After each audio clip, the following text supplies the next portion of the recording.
Testing 1 2 3.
to stand up strong, face the truth about themselves, to understand what went wrong. I know we can find a way. I know we can find a way. I know we can find a way to stand up, stand up, stand up.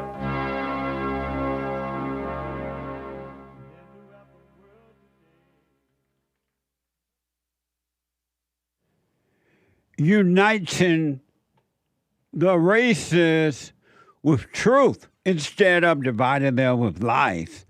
We're also rebuilding the family by rebuilding the man. I'm JLP Peterson. Good morning. Hi, y'all. It's Tuesday again. What the? It's amazing. Amazing. You can get involved by calling 888-7753-773. 888-77-JESSE. Jesse. Jesse. Brand new biblical question for this week. And it's a doozy. It's a mamma mia. It's a hola. It's a si senor. It's a gracias. Brand new. Why do you criticize yourself? Why do you criticize yourself? Amazing, huh? It's amazing to me that the one thing, well, more than one thing, but one of the one thing that God said not to do is to judge. And everybody and their mama and they mama and their mama and they mama, if you're black, judges. Isn't that amazing? Just think about that. There's not one person on earth that does not judge except for the one that's finally waking up. They're starting to see. But anyway, we have every way listed on the show that you can watch and support the show listed on JLPpeterson.com/show. And for the busy people who are not able to just sit and watch for whatever reason, and they think, well, I wish I could listen.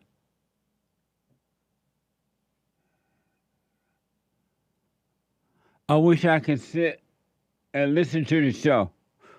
What's another 24 hours? Oh, for that. I'm talking to the anchor baby. Another, you're busy and you would like to just watch the show as it happens. You think, well, I wish I can listen to the show while it is happening. You can. No matter where you are or what you're doing. We are heard around the world by everybody and they mama, if you're black, everybody and their mama, if you're white. You can be listening to the show no matter what you're doing. You can podcast, of course, but you can be listening on your iPhone or iPad by calling the listen line on TalkStream Live at 605-615-4131. 605-615-4131. All right. And to donate and have your comments read out loud, go to Buy Me a Coffee. BuyMeACoffee.com/JLP Talk. BuyMeACoffee.com/JLP Talk or Bond JLP Cash App. Bond JLP Cash App. It's Tuesday. And every Tuesday is Country and Western Tuesday. Bring back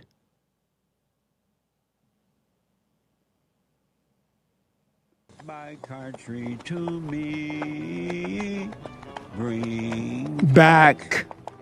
bring back, bring back my country to What the? me. What the? Who let the dogs out? Woo. Amazing. Amazing. Amazing.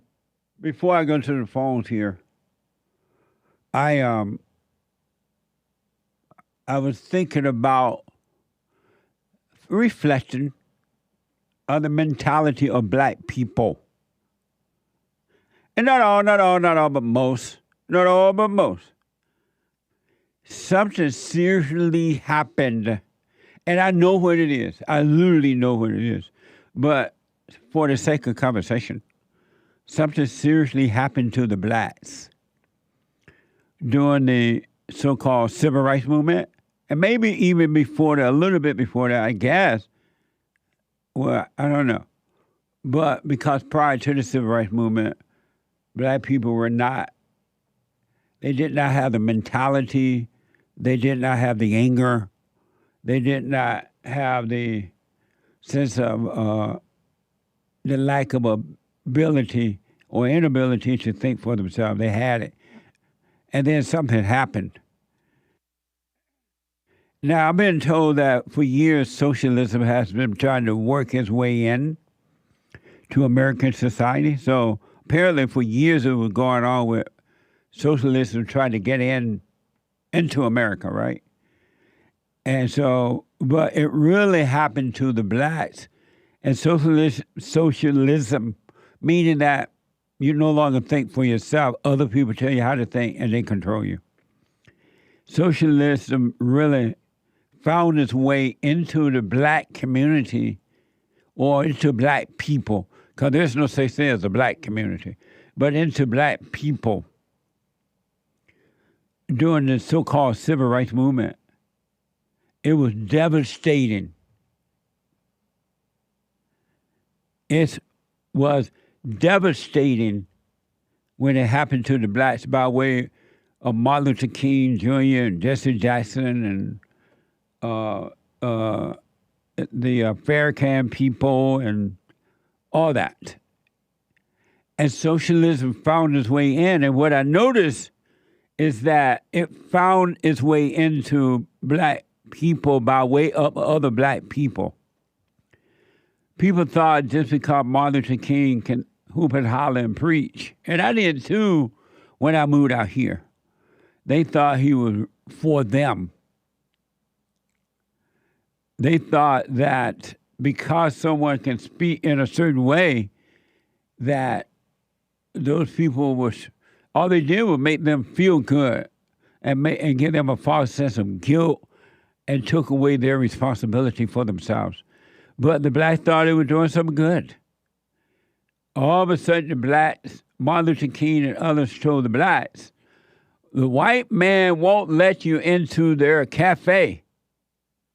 The white man won't let you ride the front of the bus. The white man won't let you live in their community. The white man won't let you date their white women.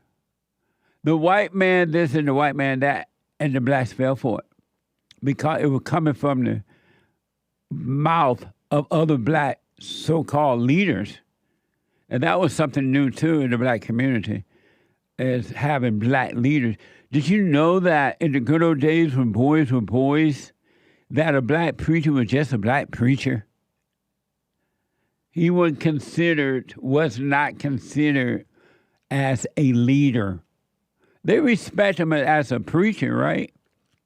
Because they believe that he did have the word of God.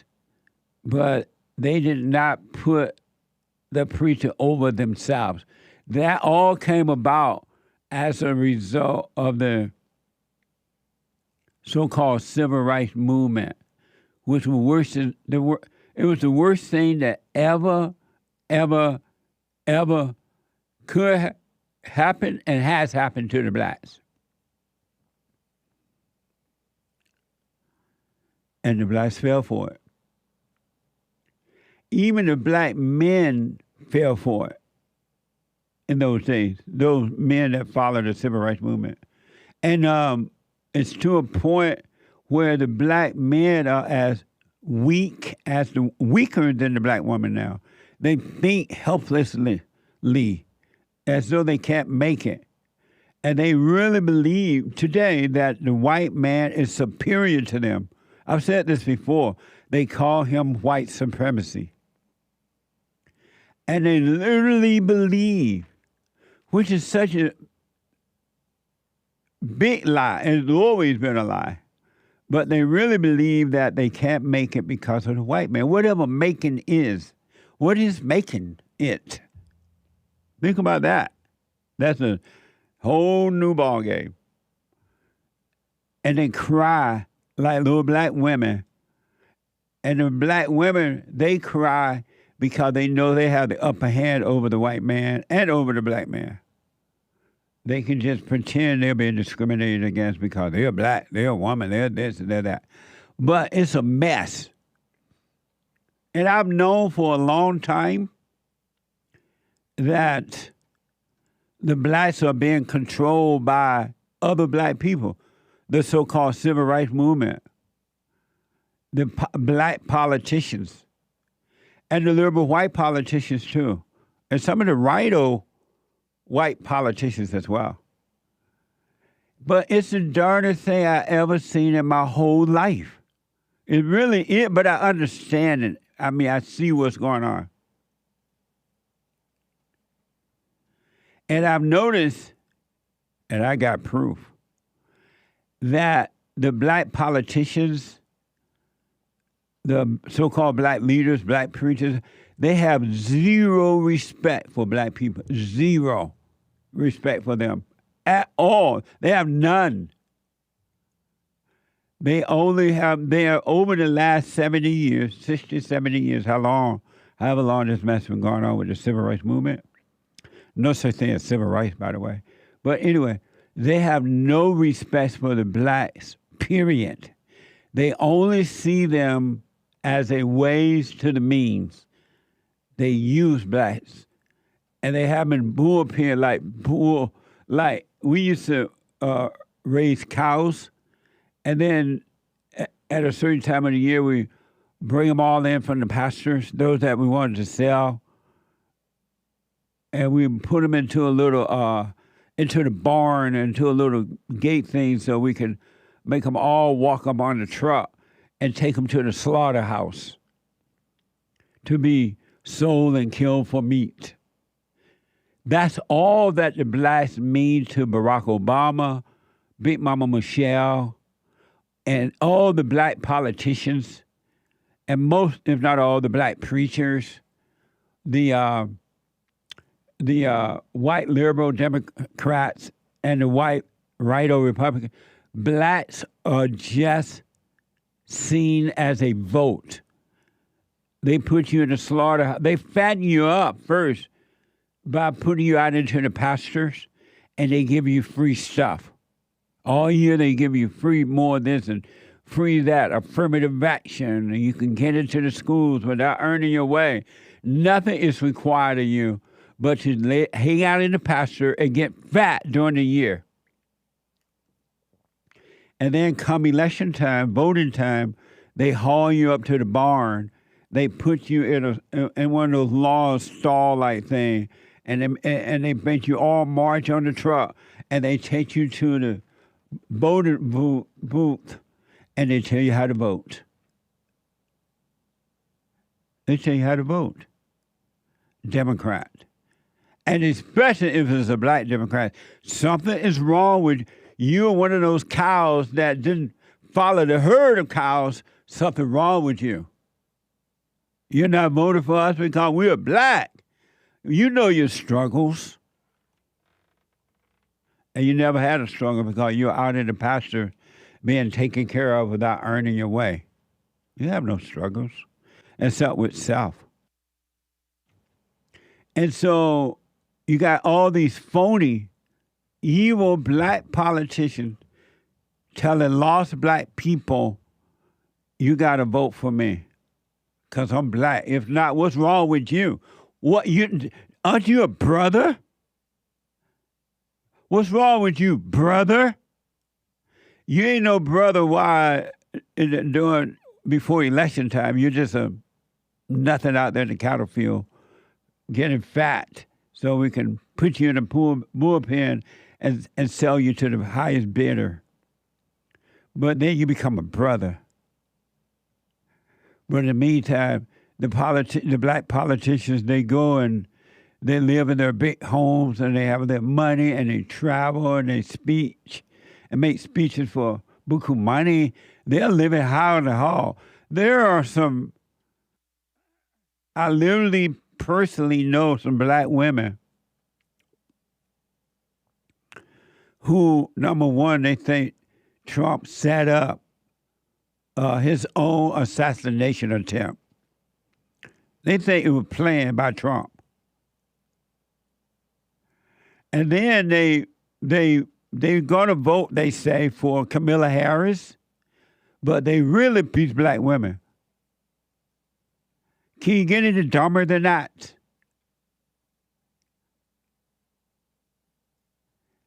Black people are literally not respected by anyone in this world. And I see why. I see why they're not respected.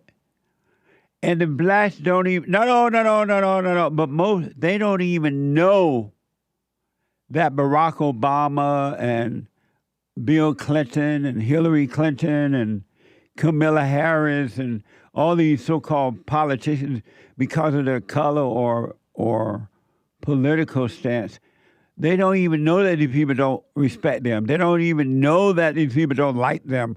They don't know that these people have one lack of love for them at all. They don't even know it because they're being stroked by these people. Brother, it is amazing to see it. When will the blacks wake up?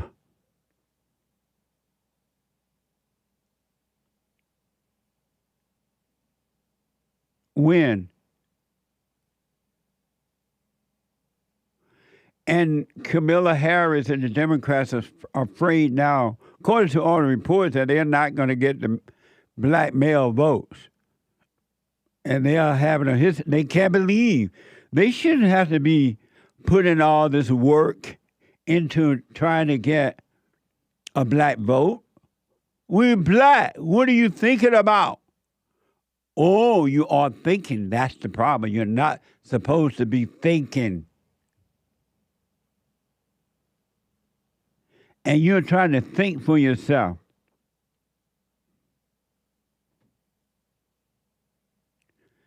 I want you to see something from CNBC. Kamala Harris unveiled an opportunity agenda proposal for black men on Monday. Watch this. Nick is going to get it to you from CNBC. So let's get into this. CNBC, Harris proposes 1 million forgivable loans to black entrepreneurs as Trump makes inroads. So that's the headline here. Vice President Kamala Harris unveiled an opportunity agenda plan for black men, which includes a proposal of forgivable loans of up to $20,000 to black entrepreneurs. They capitalized the word black. She also pledged to support federal marijuana legislation, a big step beyond the Biden administration's current stance. And that's the story there. There's one more point here. Harris crypto plans will make sure owners of and investors in digital assets benefit from a regulatory framework so that black men and others who participate in this market are protected, which sounds like a bunch of nothing. It's nothing. Just think about that, black men. You, for whatever reason, have decided that you're not going to vote for this woman, this black female. And because they're so accustomed to 70 years of giving you something and just keeping you quiet and take you to the poll and you vote for them, right? She's promised to give you some more free stuff. Free stuff. You hear me, blacks? Free stuff. Come vote for me. You're going to get some free stuff. Not because I'm going to make sure your country run well, jobs are available, the borders are closed, bring back the police, bring back things that make sense. I just want you to vote for me because you black, I'm black, and you're supposed to vote for me. I had heard somewhere, I guess it wasn't in that article there, but she promised to make pot legal for the blacks.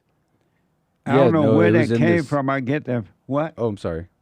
Yeah, it was in the CNBC thing. She says she also... was in that article there? Yeah, she pledged to support federal marijuana legislation. Legalization. Yep. They want you high, blacks. It's a forgivable loan, too, so... I mean, am I understanding this correct? So it's just like they get up to $20,000. You don't have to pay it back. So really, it's free money and pot. You give it to the blacks. Give them money so they can get high, and you don't have to pay it back. That's all they. That's how much they care about you.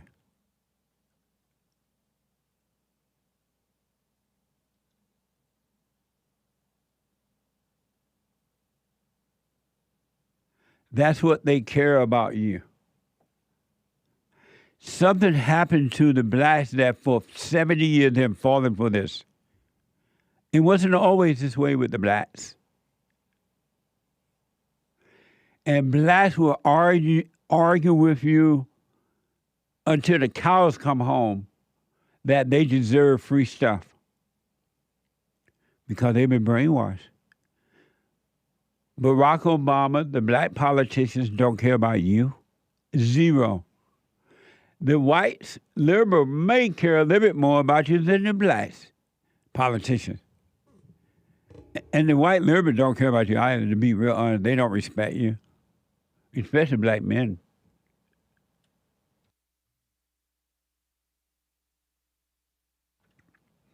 Barack Obama admits there's a lack of enthusiasm for Harris among black male voters, and it's very concerning. The brothers are not going to vote for the sister? The brothers are not going to help the sister with her career?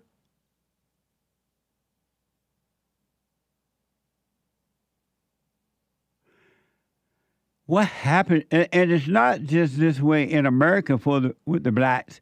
Blacks are treated this way around the world. Literally, nobody respect the blacks as human beings, meaning as individual free thinkers, respect them for their individuality.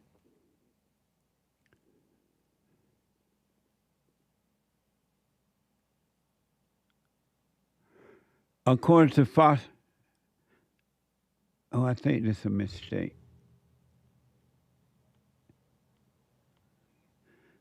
But isn't the Fox report and the ABC the same? But I thought you took it out. Oh, okay. Thank you. According to Fox News, former President Barack Obama admitted there is a lack of enthusiasm among black male voters for the Harris campaign. While speaking to constituents on the campaign trail on Thursday, here's Barack Obama from ABC. Watch this. I'm going to go ahead and just speak some truths, if you don't mind. We have not yet seen the same kinds of energy and turnout as we saw when I was running. That seems to be more pronounced with the brothers. With the brothers? So if you don't mind, just for a second, I'm going to speak to y'all directly.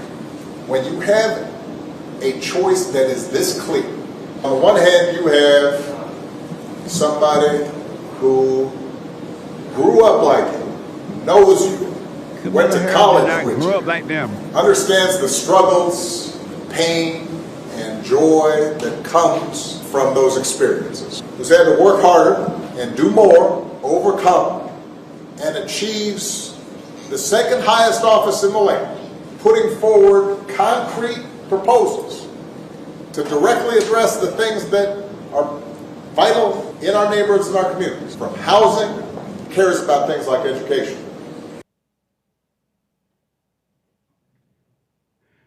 To the brothers,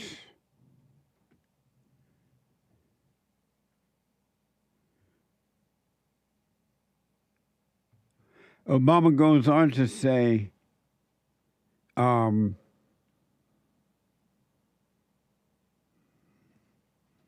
has a problem with black men not feeling the, I don't know what that is. I'm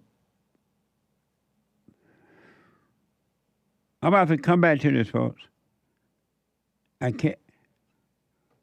Has a problem with black men not feeling the idea of having a woman as president.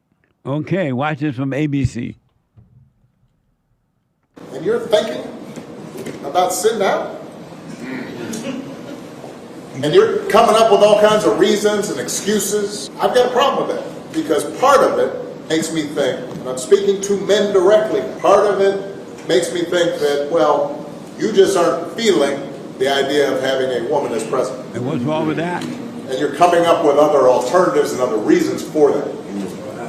The women in our lives have been getting our backs this entire time. They've been raising us and working and having our backs. When we get in trouble, the system's not working for us. They're the ones who are out there marching and protesting, and you're thinking about sitting out or even supporting somebody who has a history of denigrating you because you think that's a sign of strength, because that's what being a man is, putting women down. That's not acceptable. That's not, this shouldn't even be a question. If that is not in your face disrespect, I don't know what is. Somebody should have told Barack Obama, get out of this room.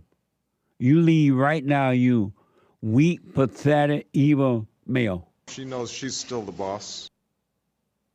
Isn't that something?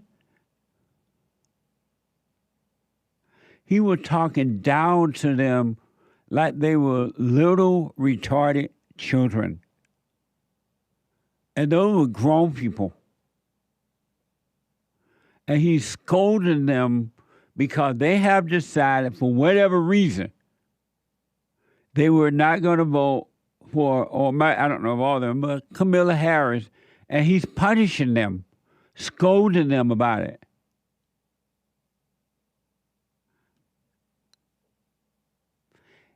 Whether they decided because she was a female, that's fine. That's their decision. Or because she's not qualified, she's not done anything. While being in there, she's still in the government. She's the vice, so-called VP. She hasn't done anything. Maybe that's the reason. He is scolding them. And they're sitting there taking it. Nobody respect the blacks, even Barack Obama, the fallen messiah.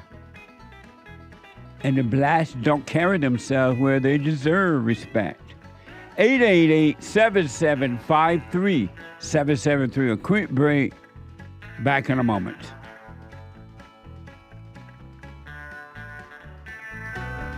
Michelle, the rock of the Obama family. She knows she's still the boss.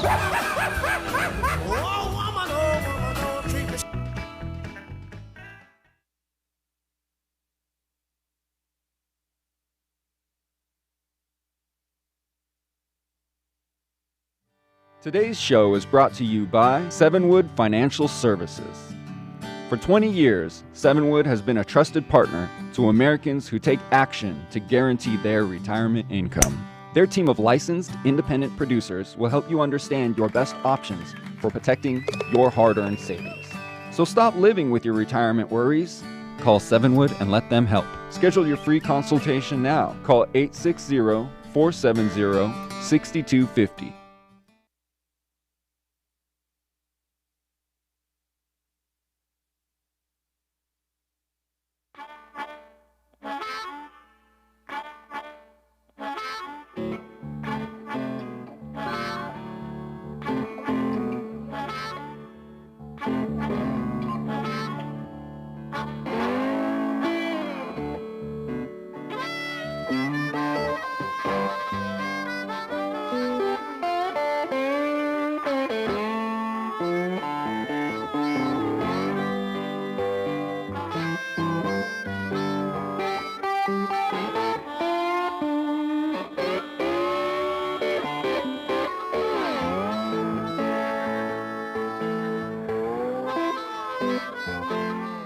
In the good old days, when boys were boys and men were men, there is no way the fallen Messiah, Barack Obama, could have stood before black men and said the things he said to those people. There is no way that would have happened. And it's amazing to see it happening now. Barack Obama and others are afraid of losing. It's not that they care, they don't care about the blacks at all. But now that some blacks, are, according to the reports, are thinking for themselves, these people are running in fear. And now they're going out scolding the blacks. And then promising them more free money, free stuff, free this. And even some pot. You know, legalize the pot, we're going to get you high. You need to be high. You're not high enough. You're thinking for yourself. What's wrong with you thinking for yourself? This is a black female running for president. That's all you need to know. And she's a Democrat. I guarantee you, if a black conservative female were running for president, Barack Obama wouldn't be out there scolding the black men about it if they were not going to vote for her. They don't care about you.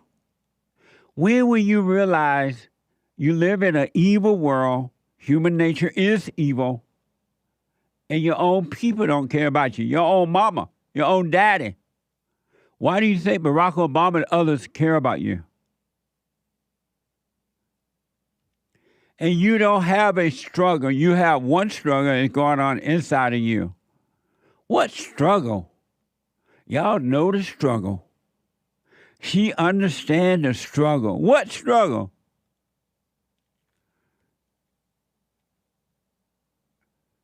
This woman, this female don't identify with you at all. Her whole world is white.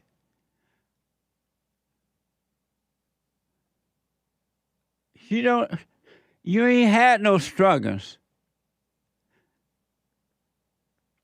I'll show you struggles.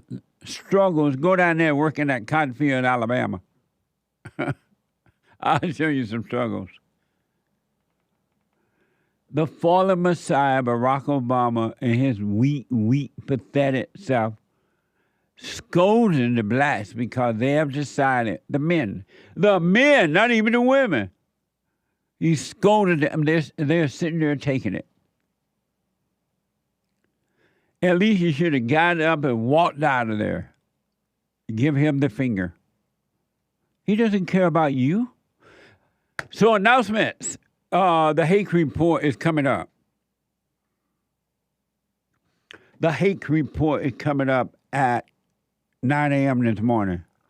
From 9 to 11 a.m. Pacific time. And then Joel Friday TV, E-Black, at 11 a.m. Pacific time, right after the hate report, right? And then the American Anchor Baby at 4 p.m. Pacific time. Listen up, ladies. Tell all your friends and your neighbors and whomever. We're supposed to have been having the women's forum this Thursday. No women's forum this Thursday. No women's forum. I said yesterday we were having it, and I was trying to readjust my schedule so we can do it. I can't. I try and I try and I try and I try, and I can't. So no women's forum this Monday. I think we put it on the website and everywhere there. Let everybody know, that you talked to that might have been considered coming, because I did announce Sunday it was going to happen. And on yesterday I announced that it was going to happen, but no women's forum.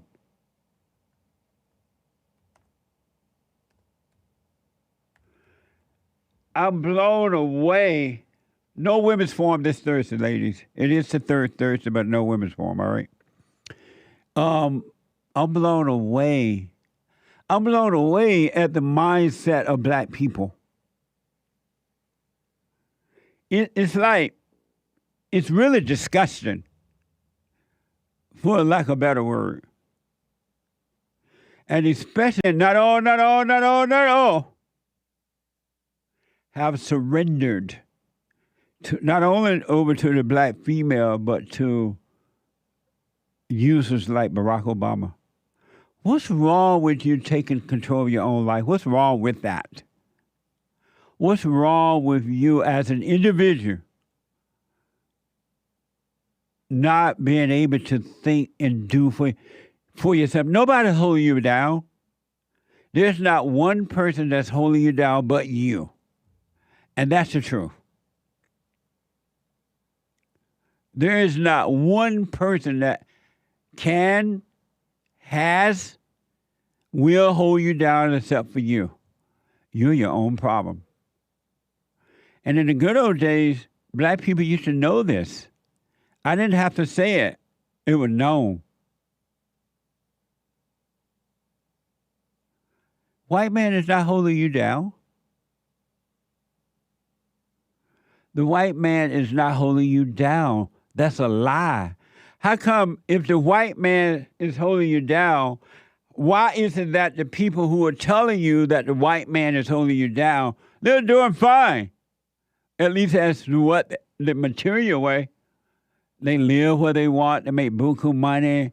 They climb the ladder to so-called success. And then they make you want to worship them and vote for them. Why is it that they're not being held down? The very people who are telling you that you are being held down are not being held down. And you sit there and believe it. Is you high? You sit there and believe it. Why don't you raise your hand and ask, excuse me, I'm over here.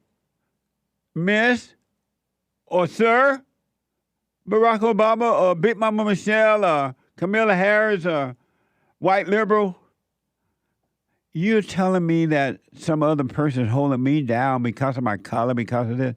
How are you able to make it? How did you get to be president? How did you overcome the struggle? They never tell you how they did it. Because they know it's not true. Your freedom depends on you. Really. Nobody has control of you. Your mentality needs to change. Your mind is your issue. And you believe lies. There's not one person in this world, even with the whites who are blaming the Jews, you're as crazy as the blacks who are blaming you. Nobody can hold you back. And if the Jews own everything, go over there and ask them, how y'all get everything? How y'all control y'all get hold of the newspaper, everything. I would like to learn how to do that. How did you do it? And that's what the blacks should be asking the whites. You know what? I've been told y'all hold me back. Y'all hold me. How y'all get everything you do? Ask Elon Musk. How is it that he's the first man to do what he did this weekend with the rocket thing? Instead of being jealous and sitting back, being jealous and sitting in a corner looking and blaming and complaining, ask him, how did they do it? See, you're dumb. You're so dumb you don't know how to do it yourself. Don't be jealous. Jealousy is a wicked thing. 888. So Barack Obama talked down at those blacks, the men and the women, but especially the men, because he said, and this is to the men, especially you men, if you don't want to vote for Kamala Harris because you're a woman, fine, you have a right to do that. Or you don't want to vote for her because you have noticed that she's done nothing since being in office but being a stone liberal. She's a loser. And you decide, I don't want to vote for this loser. You have a right for that too. And nobody has a right to come and downgrade you like that in the manner that Barack Obama did you. He scolded the black men. You are not voting for mama? What's wrong with you? You ain't gonna vote for mama. Mama, the black woman went to jail for you. The black woman worked for you. The black woman had baby. The black woman. And you ain't voted for mama? What's wrong with y'all? Y'all always let mama rule, and now you're not gonna vote for mama. You're gonna vote for that white man? The battle is a spiritual battle, a warfare between good and evil. Maze, good morning. Welcome to the show. You're on the air out of Ohio. Hello, Jesse. Hey, Maze. I be watching everything that come out of Fox got to come through everywhere else. It got to go through every channel. That skit, that part where Obama was talking to them young men in that room, he also talked about Trump in that when he was speaking. Yeah, I heard him. They act like that didn't happen. No, I heard him saying that they're going to vote for a white man. No, I'm not talking about voting. I'm talking about what he told Trump, his other side. He had two sides. He's biracial, right? So he went to his Caucasian side and he told them what they need to do for Trump. Then he came over to the other side and told the black man what he think they should do. He didn't tell them to do it. He said what he think they should do. But then they skipped over what he said. No, man, you missed it. He told them, you ain't going to vote for this black woman after all the black woman has done for you? The black woman did this. The black woman did that. And Michelle. That's what I'm saying. And Michelle and Kamala Harris had the same struggle. No, she didn't. How you know what kind of struggle she had? Because she was born and raised up there in Oakland somewhere, whatever. She married to a white man. And a whole lot of people married to Caucasian men. May, so you were okay. I'm saying, well, if you were okay with the struggle. You're okay with the struggle of. You're okay with Barack Obama talking down to the black people because like that. People don't like Barack Obama because they envy him. That's what it's about him and Clinton too and all the rest of them. Maze, are you okay with the way he talked down to those black men like that? That's him talking to those black men, and if they wanted to listen to what he said, that's why they stayed in the room. And you okay with it? I didn't end up leaving. You okay with it? Yes, I'm okay with it. So now you're can I get to the point? You're okay with the way that the way Barack Obama degraded those black men? I don't see her degrading. It was because you got men out there hate women and they ain't gonna vote for her in the first place. What? And then you got some that hate themselves. What's wrong with them? What's wrong with them deciding whether they did or not? And I don't know. What's wrong with them deciding not to vote for a woman? But they're not gonna vote for a woman. What's wrong with that? Nothing's wrong with it. Then what are you talking about then? There's just nothing wrong with it. People that ain't gonna vote for Trump. People that get angry and ugly face and everything and ready to fight and hurt people. How come Barack Obama? Two people running in this race. How come Barack Obama tried to scold them because they're not going to vote for a black woman? Was Barack Obama right for doing that? If he wanted to do it, yes, he was. That's amazing. So now what's amazing is like you said, like spreading the truth with lies. If you were taking both tapes, it's two people running now. You're gonna show a video of one, him talking about one. He talking to the scolding the black man, but you didn't talk about when he scolded the other man. The one that's out here calling people names and calling people all this kind of stuff. And they should, instead of them going along with him, they need to tell him it ain't right. But I don't hear you saying it's not right because you might do it sometime too when you call people bees. Bees? That's right. What's a bee? No, that's not feminine like. That's feminine like. What's a bee? His finger's calling a person a bee. What's a calling bee? What? What's a bee? Well, I don't use words like that. Like what? I heard you call a woman just like Nick Green called a woman a bee. You called a woman a bee. You said on the show sometime. Who is Nick Green? That's a Newt Gingrich. Oh, no. You know who that dancer looking man is? Yeah. Looking like he needs to go take a shower and wash his hair. Him. Wow. So Maze, hold on. Take a breath. Oh, I'm taking a breath. You're okay with Barack Obama going into a room and telling a bunch of black men, males, that something is wrong with you not voting for this black woman. I'm okay with whatever. What's wrong with you? Y'all voted for me, and y'all stood with me. Why y'all not standing with this black woman? She know y'all struggles. You're okay. You're okay with that, huh? No, I ain't say I was okay with all of the men that you're black. And you're black, right? You're black, right? I'm what? You black? Am I black? No, are you black? My birth certificate says I'm colored, so whichever you put that with black, yes I am. Okay.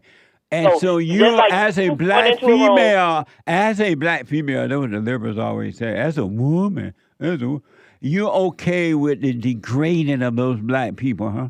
I didn't hear no degrading. Oh, you didn't see the as degrading? I want you to play the one where he talked about Trump, and then you come and tell me about it. Now what Fox put out there to take around to every station. MSNBC is just like those 598 men. You still on, Jesse? You said what now? The 598 men that they took as a poll. I'm like, 598 men. How dumb can they be to stick that up and say that was a poll? It came from Fox. Everything you see from Fox, you better use your brain to look at it and dissect it. But if you don't dissect it, you're going to be lost. Like George said. Let them keep repeating it and repeating it until they believe it. And that's what's wrong. What?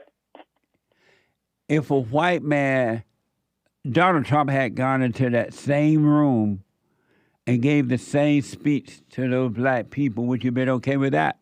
I sure would have. Amazing. Okay. And then if Donald Trump hadn't did the things that he's done, and you was running against Donald Trump, I would vote for you instead of him. But I know you love me. You want to know why? No, that had nothing to do with love. That had nothing to do with love. What love got to do? What I'm saying. People are running. Why don't you show the other side that he spoke about? It's like it didn't happen because they don't want to deal with it. Maze. What he said about the other side. Other side. What? I have someone that want to have a quick question for you. Normally, once in a while I do this. Do you mind talking to them? You know I'm not afraid of anything. I don't run. You're not afraid of anything? No. You're not afraid of the white man? No. What's wrong with you? Nothing. I'm human. So William from California want to talk to you. Lord. Oh, really, finally? What do you mean, finally? Is William afraid of you? He said he don't talk to women. He's confused about what he say half the time. William. Hey, Jesse, how you doing this morning? From California, on with Maze. Well, let me just say this, Jesse. Kamala Harris don't come from no struggle. She come from a city that has one high school. Berkeley, California ain't no struggle. And there's another thing. Anybody walking can talk about black women, especially when they're wrong. And any woman that want to talk and challenge a man is masculine. My husband don't think so. That Barack was talking to, if you looked at them, were a bunch of soft fruitcakes. Listen to him. That they needed to be told. Jesse? Yes, sir. There's no need to talking to this ignorant person. See, there you go. He getting upset. That's what I'm trying to say. No, I'm not people upset. Like that is weak. I'm telling you directly. He's a weak man. Run him mad with the world. Jesse. I said, Jesse. You called him a white man yourself, Jesse. Thank you for letting him know we know what he is. Ignorant person. I'm blank wigger. You're delusional. No, you're delusional. No, you're delusional. No, you're delusional. You don't even know who you are. Delusional outlook. You mix up with who you are. You're full of anger. You need to get rid of some of it. And maybe Miss Kamala or whatever, if she would have raised you right, you would be a better person. Wait a minute, woman. Talk. Man. You're told to talk Okay, Jesse. to. You see he's going into a tantrum, so what's next? So now, let me say something to you now, Maze, because I just told Jesse that you were sorry. Now I'm talking to you. You sorry. Jesse, you will let me have him when you get finished? Yeah, you need a yeah, I'll let you, hold on, Maze, and I'll let you respond. Listen. Yeah, put her on mute. Okay, hold on, William. Go ahead, Maze. I told you he wanted to say something, and I respond. I'm going to spank him when he get finished, so let him go ahead. I'm going to listen. He made the point. Go ahead. Will you finish, William?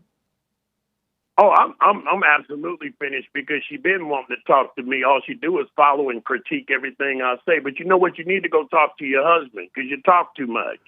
If you was a happy what my husband was, you ain't a lady. You're not a lady. He's a gentleman. He knows how to treat women. He don't come and talk about people like you do. Hey, man. Okay, you need to get it together. Okay, William, hold on. Let Maze respond now. Go ahead, Maze. I said you can talk now. Hold on, William. See, he wants to tell people what to do. He don't have a woman to tell him what to do. He only got Miss Krackenheimer, whatever her name is, to tell him what to do, and he's mad with other women because she tells him what to do. No. Oh, yes. You a women smart brat. don't tell me what you never to do, get, and that's what you never mad get what you about. needed to See, get when you were Hold growing up. on, William, hold on. William, hold on. Wait a minute. I don't have a bunch of sorry William, hold women. on. Hold on. William, hey. Yeah, go ahead. Hold on. Go ahead, Maze. And I just like he's a spoiled brat. That's what they do. They always screaming with tantrums. Don't know how to control themselves. Want to call women all kind of things except a child of God, which he don't know anything about God. So it's like I say, the wigger call you a name. Up in the head.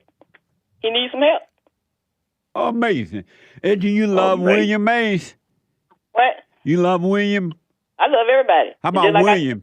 I say if something won't let me hate you. Answer the question directly. Don't go with that little word salad. Do you love... listen to some word salad. You're not talking to your mama. You're talking to me. So I'm talking to you. Okay? I'm talking to you. You got the wrong one. Next time you step out, you get this maze, you better wonder where you're going. Okay? What you need to do what, Jesse? is clean up your house. William. Because you sound nasty. Hey, William, hold on. Listen to him, Jesse. Hold on, William. Maze, you love William? Yeah, I love that. So William, you love Maze? No. Absolutely. Oh, I don't hate nobody. He gonna say it because he has no choice. Now he gonna talk about my house. It ain't no choice. It ain't no choice. Well, what's my house got to do with him? You sound nasty. You sound nasty. You ain't got nasty words come out of your mouth. The last time you came out with your English self, what kind of training you got? Ain't nothing spoiled here, baby. Oh, nothing spoiled right. Okay, because I have everything I need to work for. You know what? I think you're jealous. I think you're just like any other black. Wait a minute. I think you're like any other average black person. You're jealous. And what else? Now you got off your chest, maybe you can go ahead and let your nerves You're jealous of success. And that's the only thing I wanted to tell Jesse. I didn't know you were going to come on the phone, actually. I was on the phone when you got on it, you were listening. No, why don't you answer? No. Okay. Let me ask you this, mate. Why when somebody asks you something, you got to point out the other person? Because it's equal opportunity. Directly. You don't like because it's another side. You got a left side and a right side. That's why I know I got a left and right. Okay, listen. I had to go. All right, thank y'all. I had to take a break. 2 more hours to go. Back in a moment.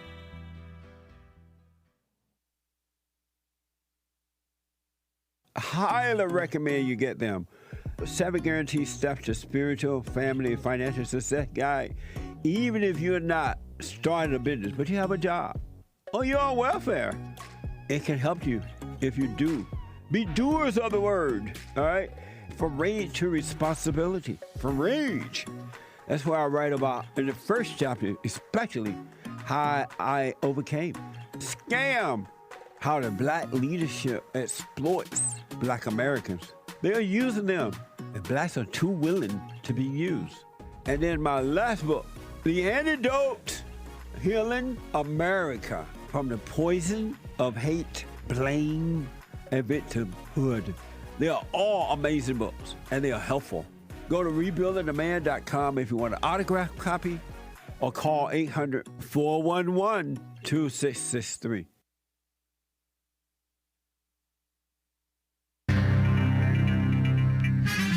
A whole lot of mess going on in the world. Am I right? This is the end of hour one already of Country and Western Tuesday, the JLP Peterson Show. It is Tuesday, October 15th, AD 2024. No Women's Forum, ladies. No Women's Forum this month, October 2024, okay? Normally it's the third Thursday of the month, but not this month, for ladies only. Rebuildingtheman.com/events is where you can check it out. But we will have church on Sunday as normal for everybody. Church with JLP Peterson, rebuildingtheman.com/church. There is one line open. You can call in right now during Hake News, Not Fake News, to get on hold, to get on air with JLP. And you can share your question or comment. But first, it is Hake News, Not Fake News. Call me Nonsense Network. CNN says most taxpayers filed their 2023 tax returns by the official deadline in mid-April, right?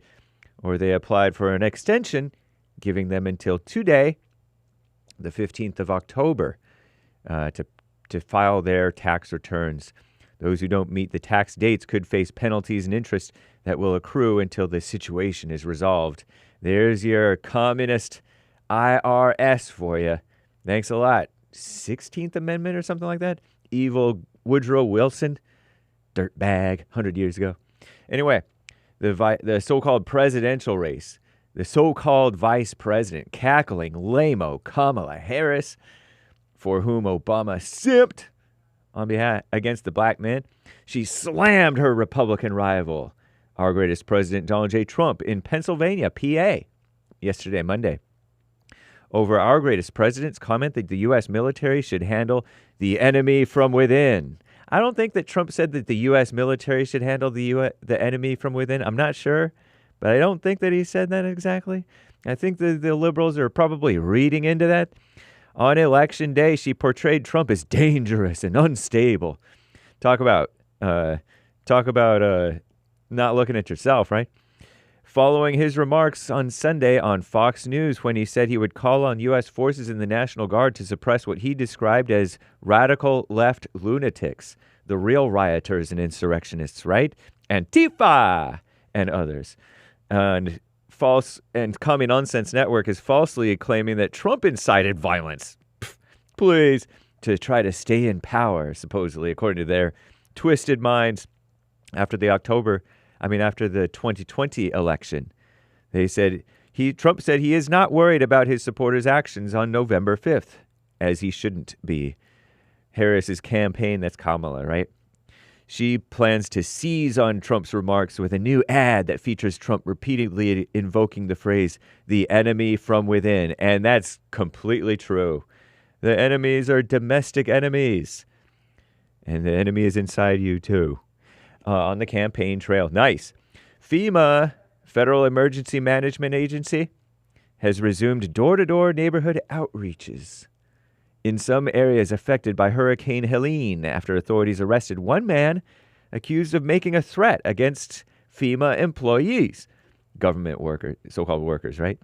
This comes after aid to several communities was paused in parts of North Carolina over the weekend due to reports of a truckload of militia who, I'm chuckling, but it's not good, right? Amid a backdrop of misinformation about responses to recent storms. Investigators later determined a 44-year-old man or male in possession of a handgun and rifle acted alone. It was not a militia. Wow, fake news, huh? Fake news spreads fast. FEMA has had to deal with a slew of threats and wild rumors about their latest relief efforts, which include initial $750 payment to many victims. The contours of this misinformation are unlike anything we've seen before, so said a senior administration official telling Commie Nonsense Network.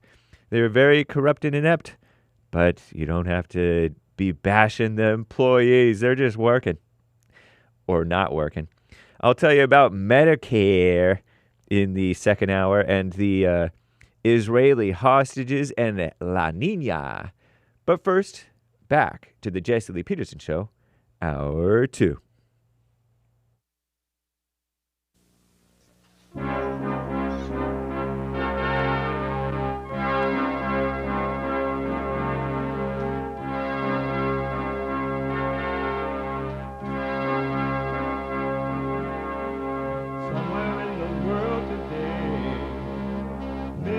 to stand up strong, face the truth about themselves, to understand what went wrong. I know we can find a way.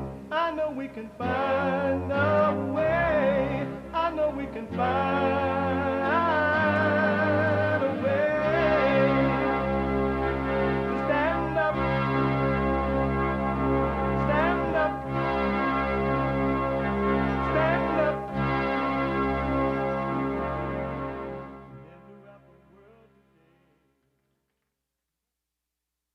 Uniting the races with truth instead of dividing them with lies. We're also rebuilding the family by rebuilding the man. I'm Jesse Lee Peterson.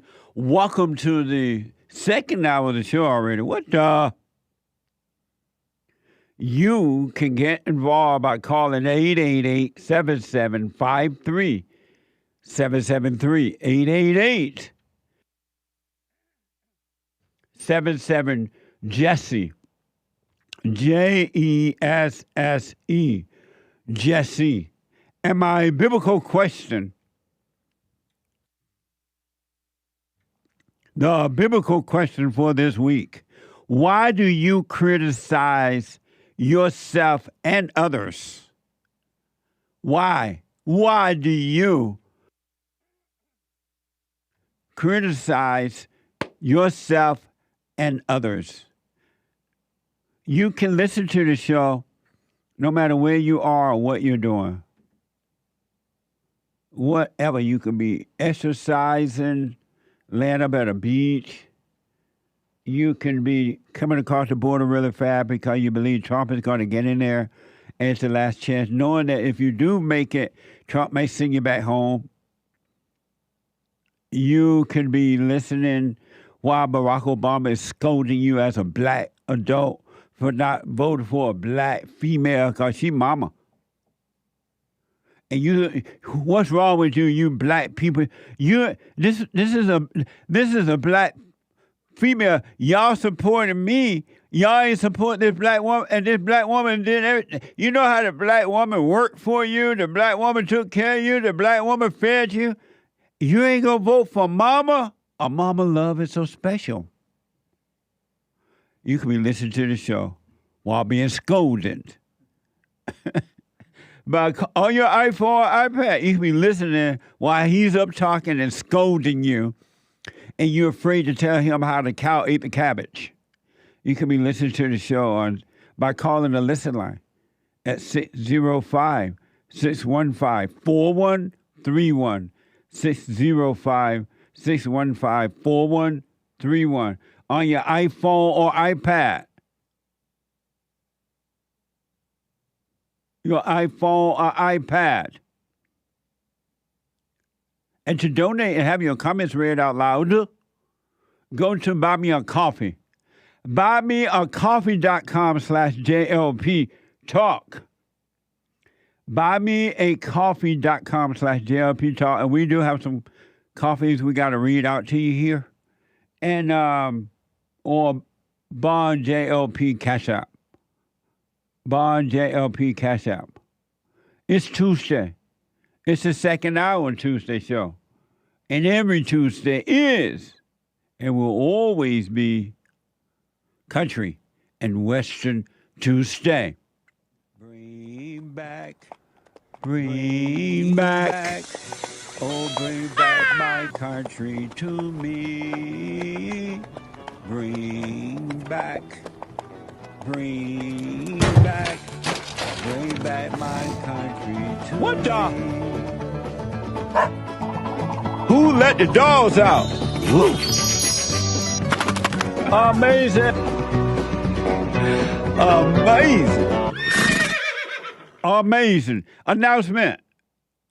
So I met with her son. Y'all know who her son is. He was out of your Israel at one time. He's guest host for me. So he's been working on getting the JLP Action figure ready. So I got an announcement like really, really soon. I got to meet with him a little later this week. and we're going to make the announcement about the action figure, the JLP action figure that you see right here. You're going to be able to buy it. Isn't that amazing? For Christmas, Thanksgiving, birthdays, it'll be yours forever.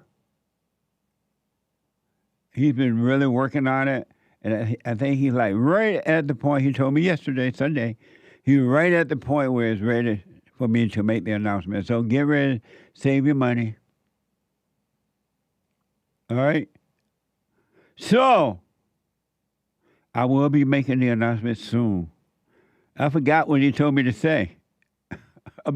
Really, I'm supposed to be making it right now, but I forgot what he said, so I got to talk to him today and find out exactly what I should be saying. I'm black and slow. Derek is out of Nashville, Tennessee. Derek, thanks for calling and thanks for holding you on the air. Thanks for having me, Jesse. Yes, sir. As an aside, yesterday you were speaking to this soft-spoken lady and asked her if she could get her money back for her degree. And it reminded me, you asked a guy one time, or you told a guy to take his ring back and get his money back. Just so you know, you can't get your money back for that ring. I tried. And then I tried to pawn it, and they'll give you like $7 for it. It's really? Unfortunate. Why can't you take it back to the store and get your money back? Oh, they give you like 30 days. And so, they won't take it back. So I guess I'm just going to have to wear it and look like I'm in the mafia or something.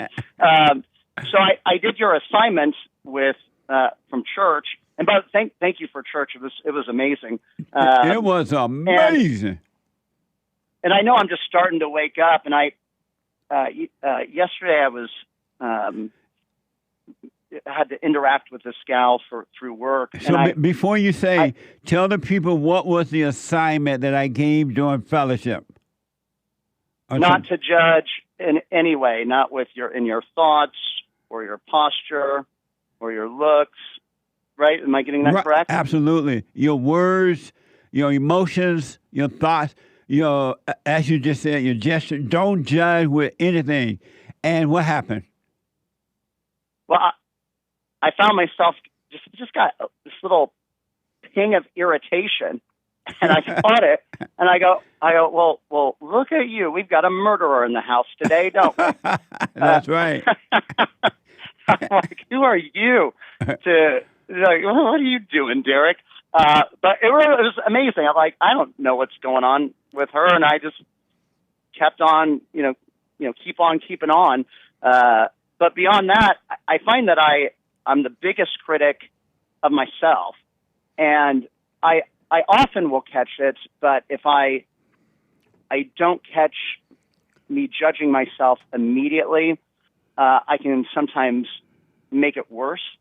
And but then I remember you said one time, like, oh, that little voice inside my head isn't even me anyway. Yeah. And that's been the biggest struggle. But just putting that real fine-tuned attention to it, where not with my thoughts, emotions. I think I even like rolled my eyes or something when I was on the phone with this gal, and I was like, like you're a murderer. You're an awful human being, like you evil, awful person. So, but I just caught it. I was like, oh, right. And I'm continuing the assignment. I hope that's okay. I know you said 24 hours. But, I said 24 hours, but as I said on Sunday, that you really should be doing this every day for the rest of your life. Right. But I said 24 hours so that it can bring a little closer attention to the folks. Jared, did you know before this, before you really start working on yourself, how angry and evil that you are? No idea. Just walking around like a blind zombie. Isn't that amazing? Every human being has that problem, and they don't know that their hearts are wicked. They don't examine themselves to know that. And that's why it's easier now, because I look at other people and I go, oh, they're no different than I am. That's right. And I don't know how. I mean, I really look back to how I behaved before I started waking up, and I'm like, ugh. Right? And people can't help themselves. They can't help themselves. And so it's a real gift. I really appreciate you guys there at Bonds. So, but yeah, it was, I caught it it wasn't even that big of a deal. It was just a little tiny thing. And I'm like, oh, well, I'm just a murderer. Right. So I And why do you criticize yourself? Well, I realize that I don't. It's this voice in me. And if I have a moment to put that little bit of space, I can catch it. It's where it, and I usually do these days. I'm catching it more often, but if I kind of check out for longer than expected, I'm like, there's that voice like, you're failing, you're not doing it right. And I'm like, wait, that's not even me anyway. Yeah. And I just take a moment and then I go, oh, come back to the present moment. And then everything sort of just aligns at that point. And so I know I'm just getting started, but it's made the biggest difference. It's so amazing. It's really amazing.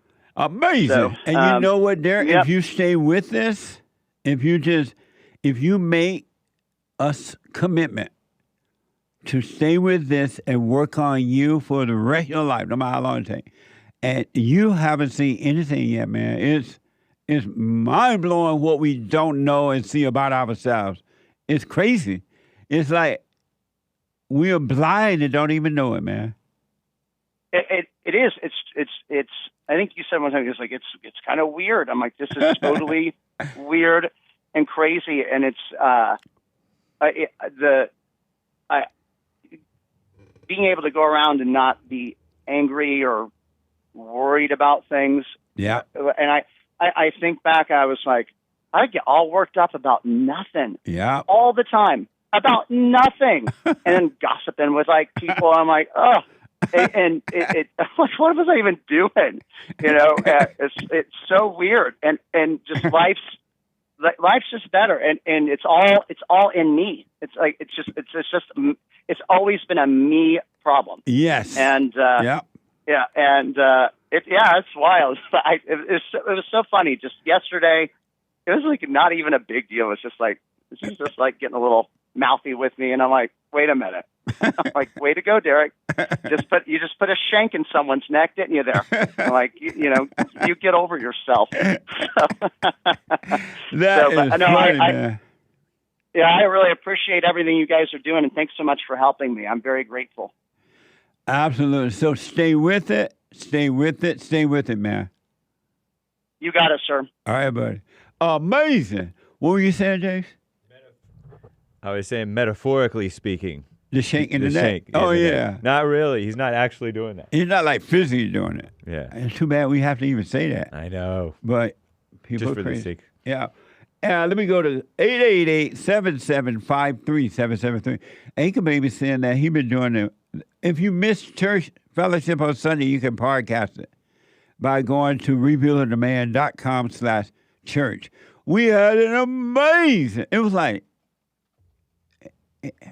it could not have come from me or any other human being. The Anchor Baby was telling me he been doing the Sunday thing, the assignment. He keep messing up. He want to start over. Give me another 24, Coach. I can do it this time, I swear. Okay. All right, you can another 24 hours. Starting now. Yeah, right now. Okay, so it's 7:15 Tuesday morning, Pacific time. Yeah. And so you can't don't judge anyone with thoughts, feeling, look, words, gestures, or anything. All right, Anchor Baby? Loud and clear. Okay.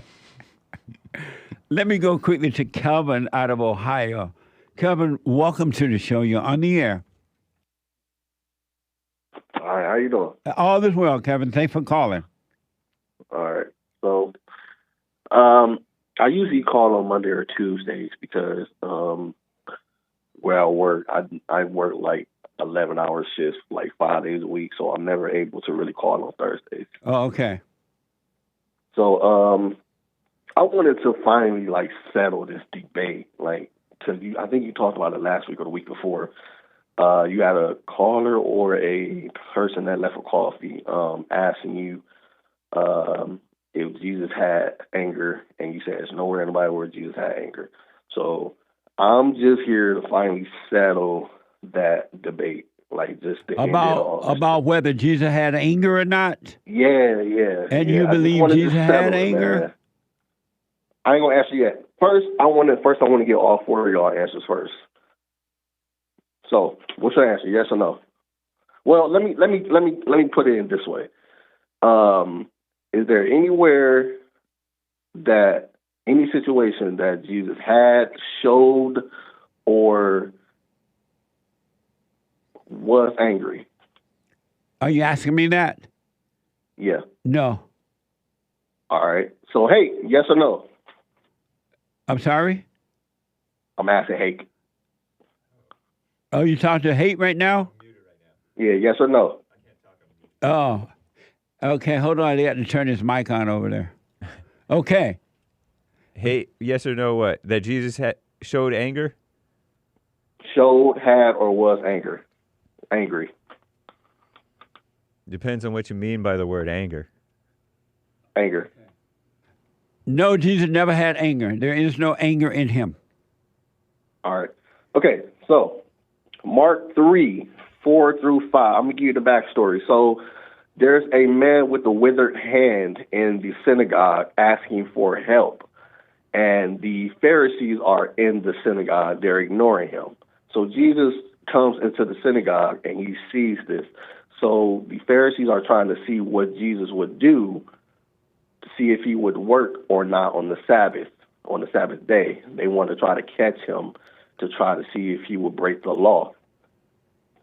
So that's the backstory. So 4-5 says, Jesus says, is it lawful to do good things on the Sabbath day or to do evil, to save life or to kill? But the Pharisees held their peace. Now, the next verse, I'm going to say it loudly. I'm going to say it loud and clear so there's no confusion. And when hold that thought. But before you said it, are you saying, before you read that, and I'll let you read it, are you saying that you believe God has anger or not? No, Jesus. We talk about Jesus. You believe Jesus had anger? At that situation, he showed anger. So you believe Jesus has anger? He had, in that situation, he had anger. He was still human, so he experienced all our human emotions. He experienced all our experiences as a human. So you believe Jesus was angry. Go ahead. All right. So the next verse, and when he had looked around at them with anger, being grieved for the hardness of their hearts. You denying that? Deny what? What I just said. No, I believe that that's in the Bible. And that means what to you? So because he noticed that the Pharisees were ignoring this man that needed help just because in their law they could not work on the Sabbath day. So when he noticed that, he still helped this man. Even though it was against the law, he still helped this man, and he was angry at the fact that the Pharisees had a hardened heart and they ignored this man needing of help. Right. And that's your proof that Jesus had anger. At that time, at that situation, he had and showed anger. Amazing. Okay, but what you don't realize is that was man's law, not God's law, and so Jesus was not subject to not work on the Sabbath day. Right. Jesus was not subject to man's law, and what you don't realize is that God did not give Jesus or us a spirit of fear. He did not give us a spirit of anger. That anger is a Jewish man, so he still was subject to law. That evil came from Satan, not from God. He only gave you love. He does not give you anger. He does not give you fear. But do you disagree with that? Yeah, I kind of do. Jesus was still human. So was he lying when he said? Was he lying when he said, "I did not give you the spirit of fear or anger"? You gotta, Jesse. You gotta stay on top of Jesus. Was he lying? I'm asking you. Was he lying when he said that? I'm saying Jesus was a Jewish man. He was still accustomed to the laws. But he wasn't subject to the laws. He was a Jewish man, so he still was subject to the laws of the land. But he was not subject to the law of the land. He was only subject to God. And that's what happens when you overcome being subject to the law of the land. You're subject to the Spirit of the Father. So you say he wasn't subject to the law of the land. Right. You say he wasn't subject to the law of the land, right? Right. So when the Pharisees tried to get him in trouble again with the coins, Jesus said, "Give unto Caesar, Caesar, and then give unto God, God, what belongs to God." So he was telling everyone, give to God what belongs to God, but give to Caesar what belongs to Caesar. And what that meant to you? Meaning even though he wanted them to follow him, he wanted to follow his ways, they were still accustomed to the law of the land. So they still had to obey the rules of the land. Well, when you don't break the spiritual laws, you're not going to break the physical laws.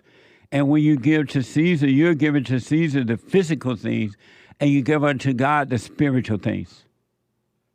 Right. That's what I mean by he was still accustomed to the law. He's not subject to the law of the land. Are you saying that children of God are subject to the law of the land? Meaning you are a child of God, right? Are you saying that the children of God are subject to the law of the land? Yes, you are a child of God, right, Jesse? Are you saying that, Kevin? Yes, you are a child of God. How can you be subject to the law of the land and subject to the Spirit of God? Because you live in the United States, so we are still subject to the law of the land. We are still subject to our laws here in America. All right. Do you understand what I'm saying? Yeah, but you're wrong. How am I wrong? You are a child of God. You're but only you are subject to the law of America. You're only subject. You still have to obey the laws of America, right? You're subject only to the law of the land if you're not subject to the laws of the heart. And most human beings are not subject to the laws of the heart. And so they got to be contained. They got to be contained by something. Are you a black Israelite? No, I'm not. Are you a Christian? I don't mess with that. I don't mess with that stuff. Oh, right on. Are you a Christian? Not yet. Not yet. Yeah, not yet. I don't like the word Christian. I don't like the word Why not? Christian. I don't want to follow the religion. I want to work on having a relationship with God. I don't want to do the whole religion thing. And why not? It's too much up and down. It's too much up and down. But what that has to do with you, though? You don't have to be up and down because it's up and down. I would like to just have a relationship with God. I don't want to say I'm a Christian, none of that. Have you overcome the anger of your heart? Me, I'm going to be honest. Oh, no. You have not? Oh, no. It's times I get angry. Why don't you drop your anger? It's time I do things wrong. Why don't you drop your anger? I was angry the other day when somebody almost was. I was on the freeway. Somebody almost hit my car, man. Why don't you drop your anger? I was angry at that, man. I'm like, why don't you? Y'all never have to speed and on the freeway that much. Kevin, why don't you drop it?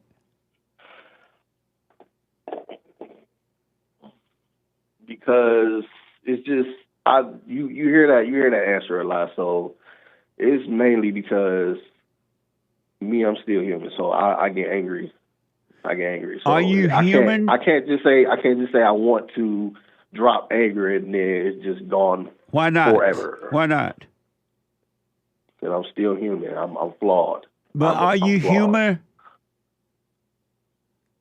I would think so. I'm not a cat. What is a human? A human being is just me, just flawed human. I can't really explain. Did Christ? We are completely off subject right now. Did God call you a human being?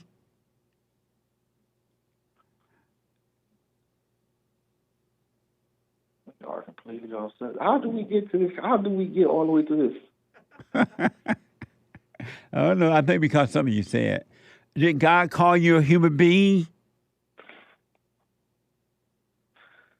You did it again. I didn't try. I every time I call, I try to keep you on something, and then you just try to slip your way out. But I dealt with that. I told you Christ did not have anger because his father does not give you the spirit of anger. He said, I did not give you the spirit of anger.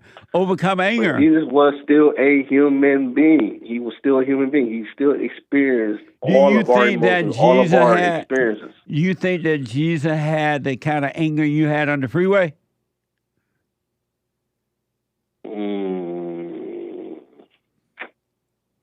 Kind of. It could have been similar, but I wasn't there. So it could have been similar. It could have been similar. No, it wasn't similar at all. I yelled a little bit. So, but I mean, he wasn't happy about it. You say there's good or evil. He wasn't happy about it. So what was he? Who wasn't happy about it? I'm saying, like, in that situation, Jesus was not happy about it. So about what? You say there's no gray area. Gray area. But Jesus was not happy or angry about that situation. You say there's no gray area, so what was it? He saw it for what it really was.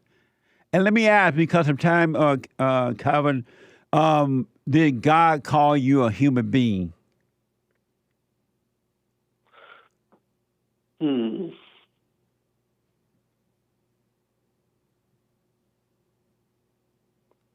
I want to say I have to think about that more. About what? I have to think about that question more on a literal stance or just my opinion. So at this point, you don't know if God called you a human being or not? I mean, we are human. So at this point, you don't know if God called you a human being or not? I'm gonna do more research on that, and then I'm gonna let you know. Meaning that at this point, you don't know if God called you a human being or not. You mean like did he literally say it? Did God call you a human being? I'm gonna do some more research. I'm gonna do some more research on it. But at this point, I like to research and just do my own studying. But at this point, Kevin from Ohio don't know if God called him a human being or not. You ain't have to do all that. Oh, what? What you just said. About you not knowing if God called you a human being or not. That whole sentence. Kevin from. Oh, okay, I got you. So do you don't know at this point right now? You don't know if God called you a human being or not.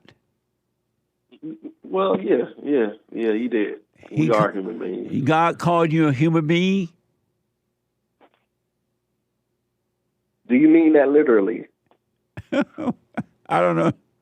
I don't understand. Because if I say yes, and then you probably gonna ask, where did I get that from? But I'm asking you a question right now, one at a time. At this point, you don't know if God called you a human being or not. Well, yeah. Yeah, what? Yeah, God calls us human beings. God called you a human being? Yeah. Where'd you get that from? You better not do it. Where did you get that idea that God called you? I knew you was gonna do that. Where did you get the idea He called you a human being? I knew you was gonna do that. I knew it. Kevin, I got to take a break. Call me again, all right? All right, I'll answer that question next time. All right, buddy. I got to take a break. 888-77-JESSE. Back in a moment.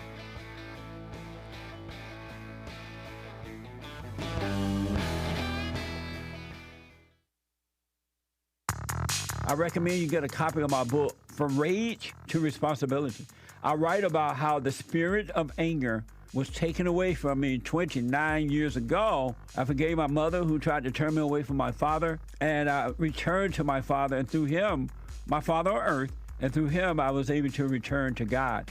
No man or woman can return to God unless you go through the Son. And men are sons of God. They may be weak, pathetic examples of it, but it's the spiritual order of life. God in Christ, Christ in man, man over woman, and woman over children.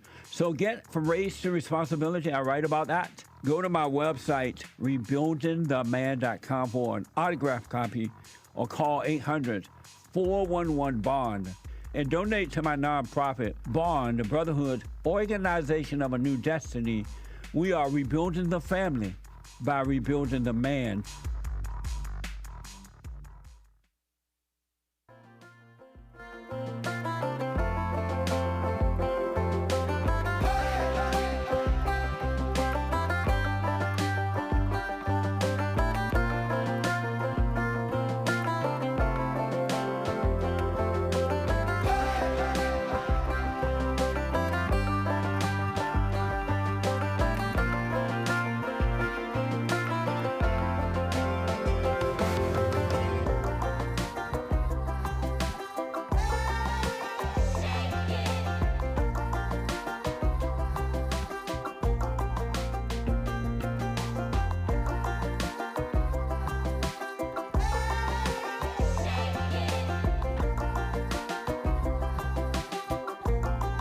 Okay, 888-775-3773, 888-77-JESSE.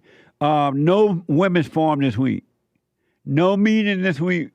This is the third Thursday of the month coming up this Thursday. But ladies, I know I announced on Sunday, women's forum, and I thought I was going to be able to switch my schedule around, but I can't. This is a no can do. All right? So let everybody you know, ladies, call up the other ladies that you may know and let them know no ladies forum this week. All right? We have it on the website, too. The Hake Report is coming up. The Hake, Hake report.com. And from 9 to 11 a.m. Pacific time, all right? And then Joel Friday TV. He black. Joel Friday TV, better known as Arkansas. Not Arkansas, but Arkansas. And the American Anchor Baby at 4 p.m. Energy everywhere. All over. Just energy. At 4 p.m. You don't want to miss it. Let's do Super Chat, Hake. I was caught up with the Super Chat. Super. Over on Twitch, Falcon Ing yesterday says Ecclesiasticus, 1930, a man's attire and excessive laughter and gait show what he is. Repeat that. A man's attire, excessive laughter, and gait show what he is. What does it say about him? It doesn't elaborate. It's just one verse. Right on. Thank you. Thank you. Amazing. Falcon Ing. Yeah. Keaton, who called yesterday on the Live X, said, "Oh, they hung up on me for mentioning some other thing. Can I call back?" If you're going to be mentioning those other things, no. But if you're not going to mention those other things, then fine. Absolutely. Thank you. Tony KN on Rumble. The saying that I'm used to hearing is a pot to pee in or a window to throw it out of. Oh. Not back door. Well, maybe in Alabama, we don't have any windows. Because in Alabama, they would say, you going to marry that man? Or you going to marry that woman? Or if you're talking about other people, look at you talking about other people. You ain't got a pot to piss in or a back door to throw it out of. That was because we had no windows. What the? Did you know we had no windows on our house? Really? I'm trying to think, did we have a window? Did we have a window? Now, my kinfolks might be listening, and if y'all remember that we had a window in our house, let me know. I know we had a kitchen window, and the kitchen window was made of wood. You just kind of, like you close it in and then you hook, that little hook on it, like this, Hake. You know how you make a little hook on the door? Yeah, yeah. We had that for the kitchen window. We did open it because sometimes it gets some smoke in the fire. The stove had too much wood. Did you know we had wood stove? Nice. I never grew up with a gas stove, electric stove, or any stove, but a wood stove. Interesting. And my grandmother like, Punchy, go out there and cut some wood for the stove. I'm about to cook dinner. And so we may have had a window on the kitchen, but I do not remember having a window on the front of the house. That's why they say you ain't got a pot to piss in or a back door to throw it out of. But thank you. Nice. Thank you, I've heard Mr. it put Rumble. that way too somewhere. But thank you. Tony KN. Yeah. Igor Tough Torta on X. Did the assignment, very deep and interesting at the same time. Definitely did not know that it's possible to go about life in the manner. Thank you for pointing the way. Now it's just practicing until it becomes a way of life. Absolutely. Right on. You're going to be if you do this assignment, and I promise you this, and it's not because of my power, but the power of the Father, you're going to discover something about yourself and life that will blow your mind. You're not going to believe.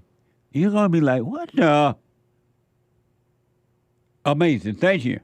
Thank you, Igor. CLC on Twitch. How do you put up with the evil insanity in others? By not putting up with it at all. That's on them and it's not me, so I have no judgment of them at all. And I understand their insanity. And so, but I put up with it by not putting up with it. It ain't my problem. What the? GMRR. Thank you. GMRR bought a coffee. Elon Musk, stay getting free stuff. Laughing face emoji. That's right. Elon Musk. Thank you. Lori bought a coffee. Biblical question answer. Why do you criticize yourself and others? Well, Jesse, I just criticized my mother, and it gave me a big old thrill because I think I'm better than her. The kicker is I did literally the same thing I criticized her for earlier in the day, causing self-criticism. The devil is tricky, but I see it. Beautiful question this week. And nothing like seeing, huh? Thank you for responding. I'll put my 2 cents in on Sunday. Thank you. Bill on Capitol Chill bought a coffee. Jesse, if there was a time to use your gavel, last Sunday's church was the time. What the? I thought about that. I should use my gavel to get people to be quiet. I thought about that later. Thank you. You're right. Judge emoji, cringe emoji, laugh emojis. It was an amazing fellowship. And anyone in the world can relate to that. Everyone. Because that is in every family and everybody. Isn't that amazing? Thank you. Appreciate it. Soterios, dear Jesse, I can't even put into words. This is 5 coffees. What I witnessed at your fellowship last Sunday. All I can say is, wow. Over the last year, your fellowships and conversations with people have changed my life in ways I can't explain or even fully comprehend. I know what you speak is nothing but the truth. And I don't mean that I know it's right, but I know it's true. There's no other way the things I've witnessed in your fellowship in my life could be explained. So from the heart, once again, thank you for all you do. Right on. Stay with it. Stay with it. Stay with it. You haven't seen anything yet. 50. Keep your eyes on yourself. 50 coffees from Being Enlightened Till I Rise. Thank you. A day late and $99,850 short. Here's my little offering for your fundraising. Right on. Thank you all. I was supposed to have an update on the fundraising today. I have it tomorrow. I asked my front desk for it. They forgot to give it to me at the end of the day yesterday. So to donate, go and donate. Help us. If we're helping you, you're supposed to help us without me having to ask. We're trying to raise $100,000. We got to pay bills. We got employees. We got more work to do, labor work around the office here. So go to rebuildingtheman.com. We're trying to raise $100,000. Rebuildingtheman.com or call 800-411-BOND. Or you can mail it in at Bond, make it out to Bond, P.O. Box 35090, L.A., California, 90035, all right? Make a donation. It's tax deductible. Thank you. Thank you, being enlightened till I rise. 1 iota bought 25 coffees. Thank you. Amazing. Saying thank you. Thank you. You're welcome. And thanks for helping us to help others. Thank you. Someone bought a coffee. Hi, Jesse. I know women have no love. In fact, I think the most pernicious lie we are told by the world is how special a woman's love is. That being said, when you look back in time, doesn't it seem as though women, or just society in general, had some compassion for men? It seems like in the good old days that men and women got along, where today there is zero compassion for men. What do you think? Well, definitely in the good old days when boys were boys and men were men, there was a respect between men and women that's not there anymore. Women, and not all, but most, don't respect men at all. Zero. They don't respect their fathers, their brothers, their uncles, their cousins, their co-workers, their boyfriends, their fiancés, their male bosses. There's no respect for men. And it's the women's fault that they're that way, but it's the men's fault too, because look at men today. Men do just what women do. They don't set themselves apart by guiding and leading the way to the light. They lead the way to destruction just like a woman. Isn't that amazing? But I understand. Thank you. So like Joel. I understand. Indeed. Very understanding, that man is. He understands, that's for sure. No, I'm playing Joel. Shout out. Shout out to Joel Friday TV every day, Monday through Thursday at 11 a.m. Okay. Over on Cash App, Cornerstone says, for the best fellowship, for the best show on this side of heaven. Thank you. I appreciate it. Nikki, 3 coffees. Good morning. Chickadee. Good morning. Biblical question and answer. Why do you criticize yourself and others? It's all ego. My ego suffers the idea it has about itself, and if I believe it, it becomes my reality. Have a God day. Thank you. I'll put my 2 cents in on Sunday. I appreciate it. Greenwall with a coffee to answer the biblical question. Joe said, I'll tell God I got to be a little less understanding. Joe sounds like a liberal would be saying, I understand how you feel. I know. I'm like, where you get that from? Oh, I'm playing Joel Friday. Shout out to Joel Friday TV. He understand. Greenwall says, in answer to the biblical question. Why do you criticize yourself and others? It's a trick question. It's not you criticizing yourself. It's you listening to the devil who is criticizing you. Do the silent prayer, y'all. What the? Says Greenwall. Amazing. Thank you. I'll put my 2 cents in on Sunday.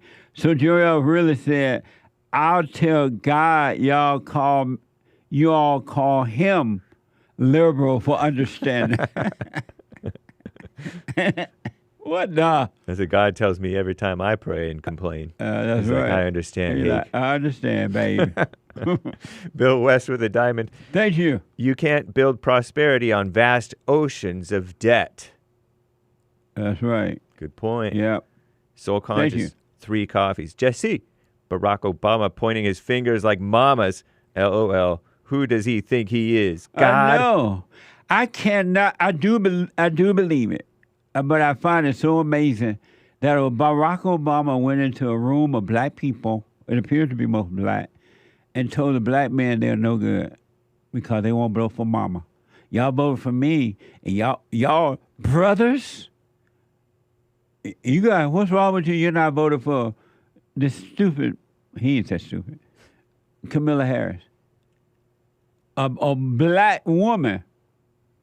I can't believe that. Can we stop there? Yeah. Okay, we'll finish the rest later, guys. Yeah, thank you all. I'll come back to it. I want to get to some more calls before the break is up. Let me go to Texas and talk to MYISHA. MYISHA, good morning and welcome to the show. Good morning, Jesse. Hey, MYISHA. Hey, Jesse.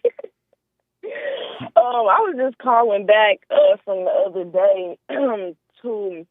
Let me get straight to the point because I got distracted last time, just a little bit. But I was calling in reference to my son's father. Okay. And so I'm trying to just get a better understanding of how to go about the situation, because it's been about 7 months now. So, oh, wow. Okay. So what I'm trying to figure out is, well, what I've been seeing lately, because I just kind of gave up trying to figure it out, honestly. That's why I'm calling. But what I've been seeing lately is that he's not really, like, trying to get his son, like, without me present. And unless I ask, like, directly, because I'm at work or something, and I do hair, so my son comes with me to the salon all the time. But, you know, it's just like, his dad stays 10 minutes away from the salon, 8 minutes on a good day. So, I just sometimes I ask, like, do you want to take him for, a couple of hours while I'm, at work or whatever, y'all can have some time or whatever without me. And he's only said, like, he said yes, I think, once for sure, maybe twice. So I'm trying to, and it's been multiple occasions, but then I just figured, like, well, I'm really just going to stop like, why should I ask you if you want to, spend time with your son? So I just kind of stopped asking, and I just bring him with me, and, we just thug it like that. But I'm trying to figure out, and there is a want for something from me. So I'm trying to figure out, and I'm not doing that. So I'm trying to figure out, like, how to go about it. Do I just completely, like, leave it alone? But if I need help, do I just keep my son, or do I... Stay close to your phone, my Isha. Oh, okay. Go ahead. Do I just... Can you hear me? You can hear me good now? I can, yes. Okay. So I'm just trying to understand, like, do I just, not ask those type of things, or do I just not go around, period, or do I, go around and let him, I guess have him, I don't know, spend time together with me? I don't know. I'm just, I'm not really for the sex and all of that type of stuff. So, because we're not together, not married. So, yeah, I was just like, that's not appropriate. It's not about us, it's about him. So how old is the son? He's 7 months. Oh, 7 months. Okay. Here's what I recommend based on what you've said. I would not don't ask anymore. Because you're not trying to keep him away from his son at all, right? Right. No, not at all. Okay. So don't ask anymore. You just go live your life and work on you, and don't ask anymore. Either he come and pick him up or he doesn't. You work on you, and you and your son will be fine. Right. And also, so what about, like, when he's calling, like, my phone to nothing for real? Like, I don't need to be checked on by you. So it's like, what are you, why are you calling? He'll call my phone and, like, he'll ask, like, let me see my son or whatever. Okay, that's fine. I don't have a problem. But it's just sometimes it's like, longer conversations between me and him. And I mean, it's fine. The conversations, like, are, they're regular or whatever. But, he makes snarky comments, like, he'll say he's joking, but why do you deal with him, period? Why do you deal with him? Right, exactly. So that's why I'm like, was a question. Hey, why do you deal with him, period? Why do you deal with him? So before I started watching you really get involved, it was because I wanted to have dealings with him. So I realized that was the truth. But I realized, like, that wasn't going to happen either. So I'm like, okay, this has to come to a stop. So now I don't want to have dealings with him anymore. Why do you deal with him now? Because I feel because of his son. But it's not about his son. You said it's about sex. He won't even just come and pick his son up and let you go with him, according to you, right? Right. So why are you dealing with him?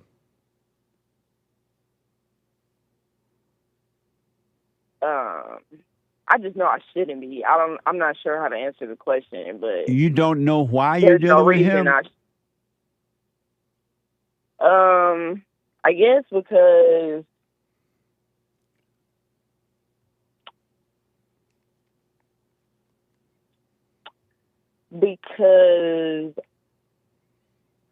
I guess in my head I'm thinking, oh, we're cool, you know, we have a good relationship. That's, you know, good for But that's not what you're thinking. You don't like these long conversations. You don't like when he call you about those things. You don't like it when he's not picking his son up. That's not the reason. Why are you dealing with him? I guess it isn't the reason. I'm sorry? I said, I guess it is. I guess it isn't the reason because that doesn't make sense. I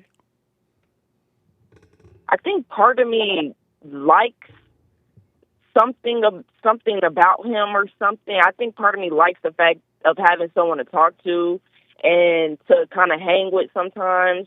But I'm getting to the point where it's not making sense anymore. So I'm like, no, that has to be that has to stop. You know, that has to be let go. So That's not why you're dealing with him. Why are you dealing with him? You don't even like the man. right, for real. So why are you dealing with him? Maybe because there's quote unquote perks to it, as far as like, for example, he has a place that I can go stay at even without him being there sometimes. So it's kind of like it gives me the feeling of an escape sometimes or something. MYISHA, because of time, I want to tell you that you're dealing with this guy because you like the thrill you're getting. You love the thrill of hating him. You love the thrill of feeling false love for him at times.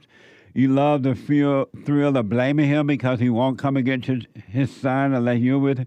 You love the thrills. Why don't you overcome the thrills so you can be free? Right. Okay. I guess I maybe wasn't paying attention enough to know that was the truth of the matter. Yeah. So now that it's clear, it just makes sense. It makes sense. It's all about the thrill, yeah. Sure. So this is why you gotta get to know yourself so you can see what's going on inside of you. Because in all honesty, this guy is not your problem. You are your own problem. It's all in you. Right. He's not your issue. Right. I totally see it. And I've heard you say that too about the thrill, talking about that. So yeah, that makes complete sense. Yeah. So work on you, watch all your thrills so you can overcome them and your life will work out.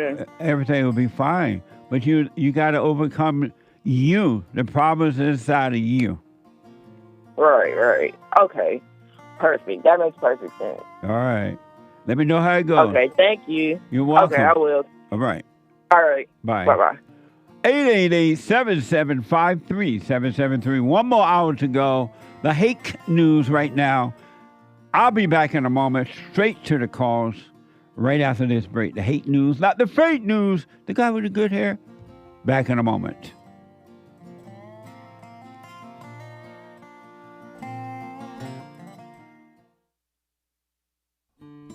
We have a counseling service, and I have to admit, thanks to God, it is the best counseling service on this side of heaven.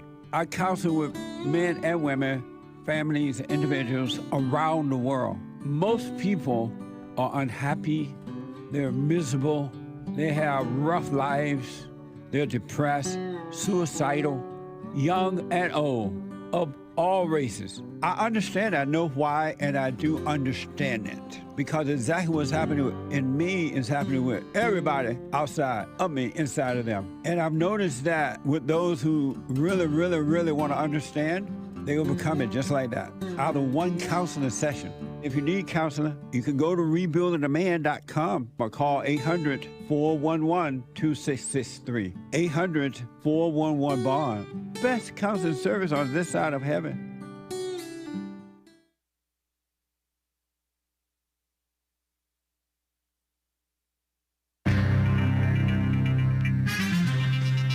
lot of mess going on in the world.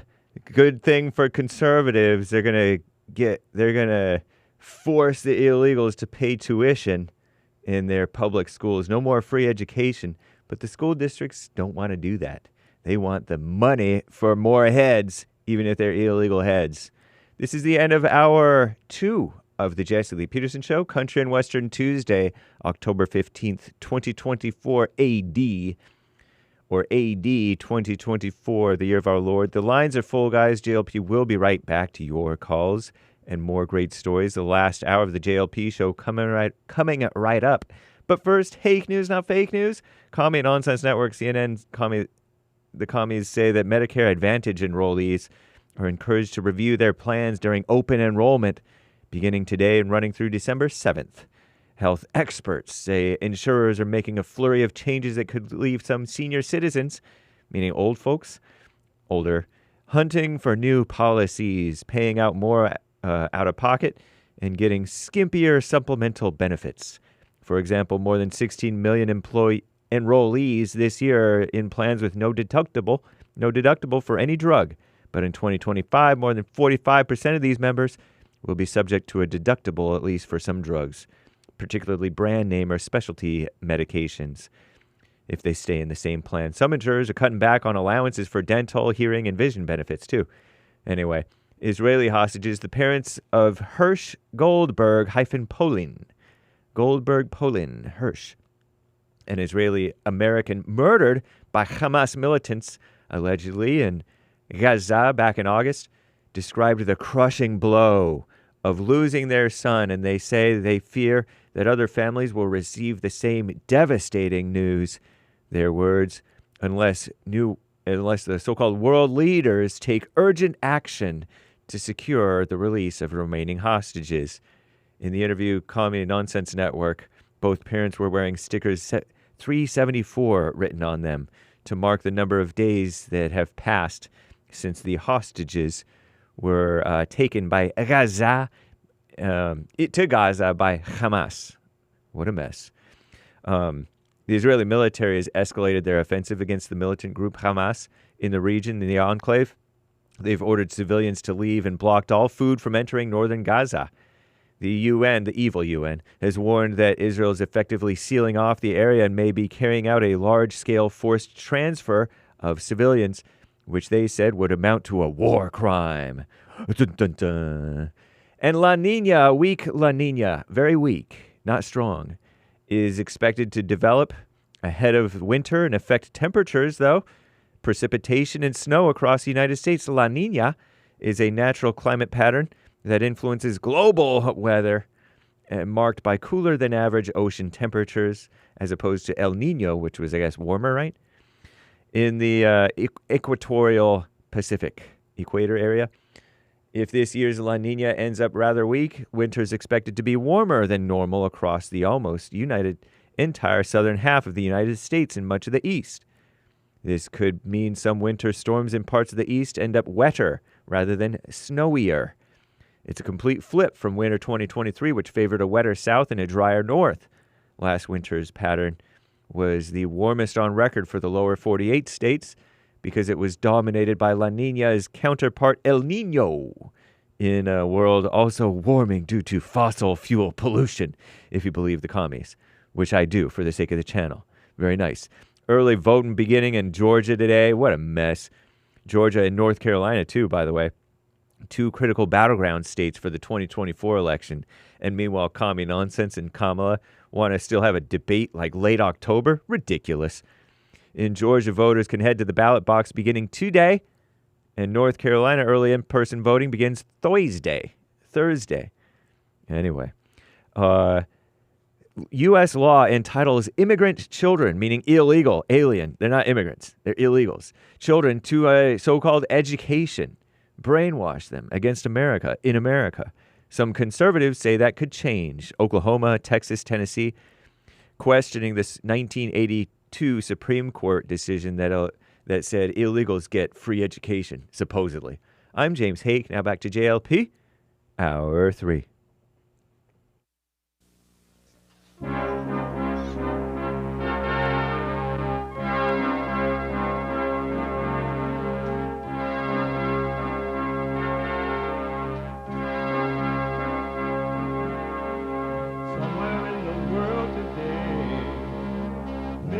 have to stand up strong, face the truth about themselves, to understand what went wrong. I know we can find a way. I know we can find a way. I know we can find a way to stand up, stand up, stand up.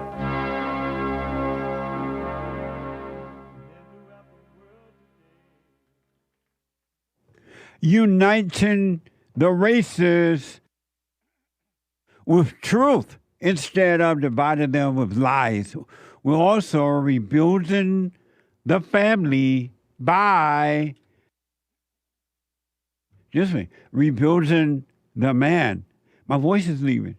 And after the show today, I got to do 2 more taping of the fallenstate.tv today. What the? You can get involved by calling 888-7753, 773-888-77-JESSE, Jesse, Jesse. And my biblical question for this week is a doozy. Why do you criticize yourself and others? Why do you criticize yourself and others? Amazing. You can listen to the show no matter where you are, what you're doing, at all time, whatever. You can podcast, or if you're busy and you just can't sit and watch it live, you can listen live by calling the listen line on TalkStream Live on your cell phone or iPad at 605-615-4131. 605-615-4131. And to donate and have your comments read out loud, go to buymeacoffee.com/JLP Talk. Buymeacoffee.com/JLP Talk. Or Bond JLP Cash App. Bond JLP Cash App. It's Tuesday. It's the 3rd hour of the show today. And every Tuesday is Country and Western Tuesday. All my thoughts, well, they've all been lies. They let me down every single time because the devil's been making homes inside my head.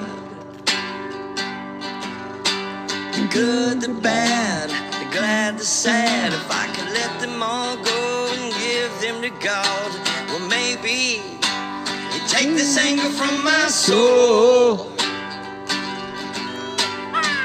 And I'd shine like a light that's too bright to see. And I could lean on God so he could lean on me. Forgiveness, righteous, perfect peace. Amazing. An amazing song. Amazing. 888-7753-773. Let me go to Timothy, a first-time caller out of Tennessee. No, I'm sorry, Louisiana. Timothy, welcome to the show. You're on the air. It's amazing. What's up, Mr. Jesse? How you doing today? All is well. Amazing. Man, I cannot believe it. I am on the show with the great Jesse Lee Peterson. Do you know 2 years ago, I used to dislike you a lot. You did? But, oh, man, I mean, a whole bunch. But, you know, I came to my senses, and I realized that the way I was thinking, the way everybody around me was thinking, your life don't get no better. That's right. It don't get no better. And I started wondering how you was dismantling all of my idols on, you know, on your show, like Tariq Nasheed and some, you know, a couple of others. Y'all like, he's whooping their butt. Then I realized when I made my spiritual journey, I said, you know what? Truth. Yeah. Truth. That's all. That's what he stands for. You can't defeat truth. Absolutely, man. And you know, it's an honor, man. And I'm glad to talk to you. But I just had to tell you that. I'm back in the fold. You know, I'm where I need to be. I'm growing, family strong. You know, and It's amazing. Right on. Amazing. Have you gone and forgiven your mother? Boy, now see you you gotta leave that alone now, Mr. we were just arguing yesterday. I have forgiven my mother, but the thing that I have a problem with that you were just talking about is the anger issue. Yeah. It's the anger issue, the issues, and it don't serve any purposes. And that's how I really know that I was on the wrong path, because that's what people have used against us for so many years. 100% of the black men in America, they've used anger and emotion. And when you're angry, you can't make conscious, logical decisions. 100%. All those emotions get tied up and wrapped up, and you go to making crazy decisions, doing stupid stuff, and that's what they prey on us with. Absolutely, man. So have you forgiven your mother? Oh, yeah, definitely. I have forgiven my mother. And did you tell her? Well, I don't think she asked for forgiveness. She's not supposed to ask for it. You're supposed to forgive her because when you realize, hey, I'm angry toward her, I'm wrong, and then God will forgive you. She's not supposed to ask for it. That's on her. She may not want to be forgiven because she may love the fact that you hate her, so she can control you. Yeah. Well, man, that's real tricky, because I know another big thing is, in this world, we always try to blame other people, and that's another big part of the problem, and it's real tricky with the racism and stuff like that, because people think, just because this happened, but the opportunities are there for every human being, every man. Right. And the decision, your success is based on whether you go left or right, and the consequences from that decision. That's right. I've had and so why have you gone and forgiven her? Why have you told her?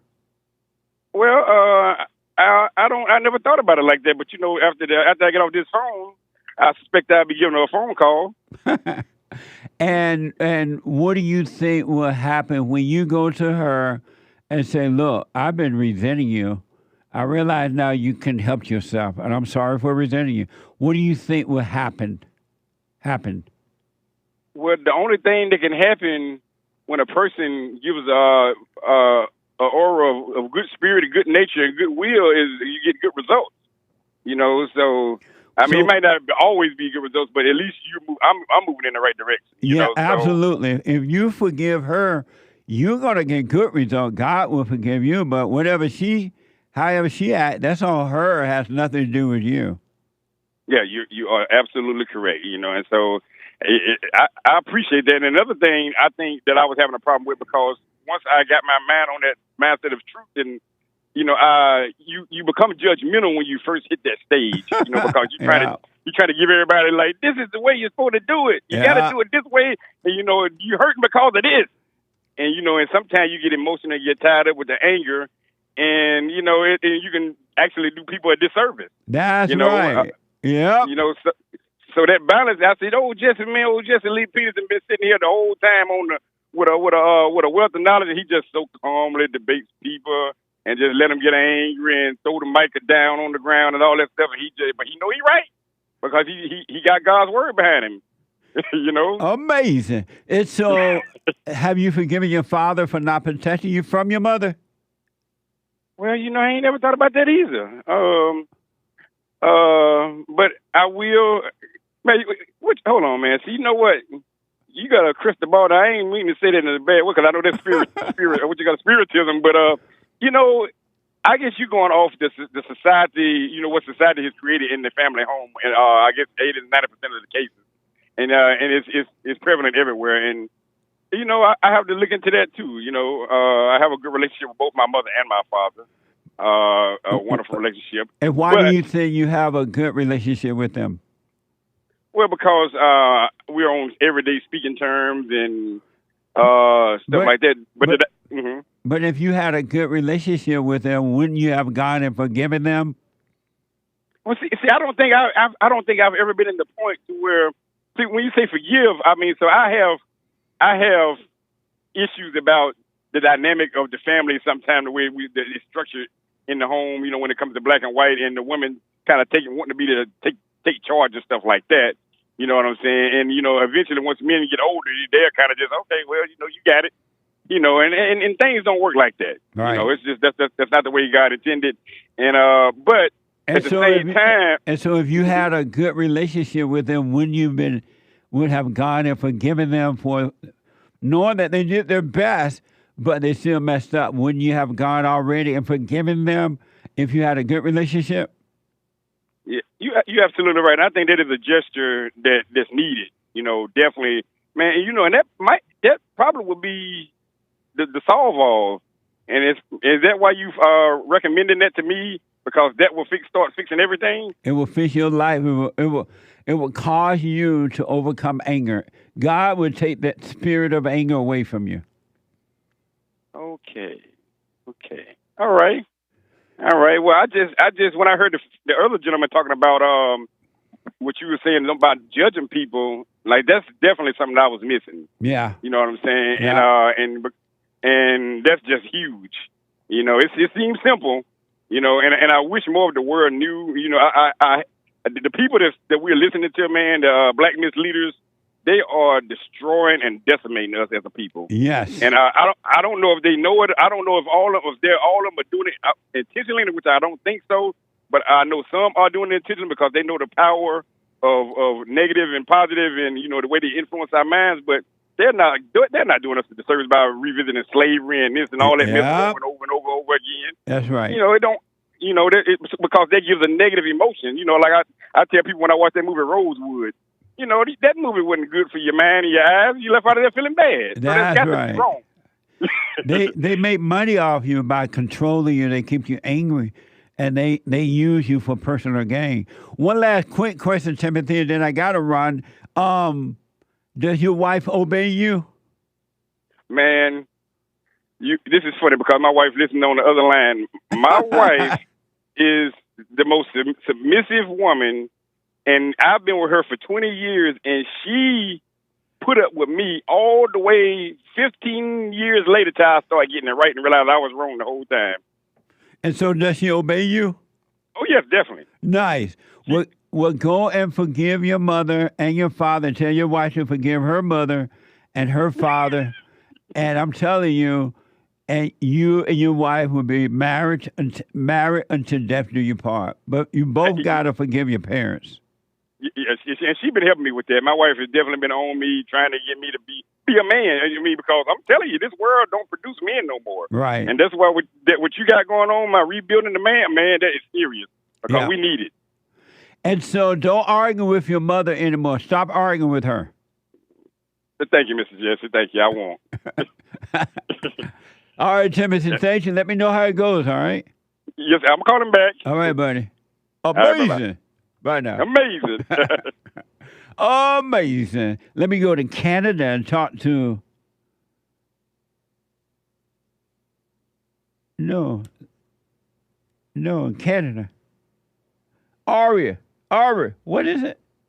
Ari, welcome to the show. You're on the air. What's going on? All this well. Hey, good to hear. I just got a couple of things. I was listening to your show since 6 o'clock in the morning. And there's some things I just wanted to, I guess, touch up on.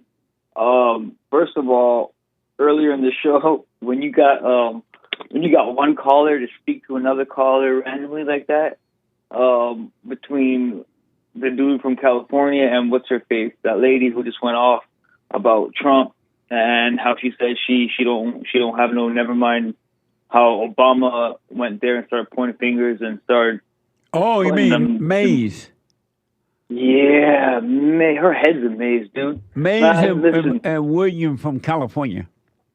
Right. So Mays, and at that time, I think I saw it was like you had like 1,200 viewers, right?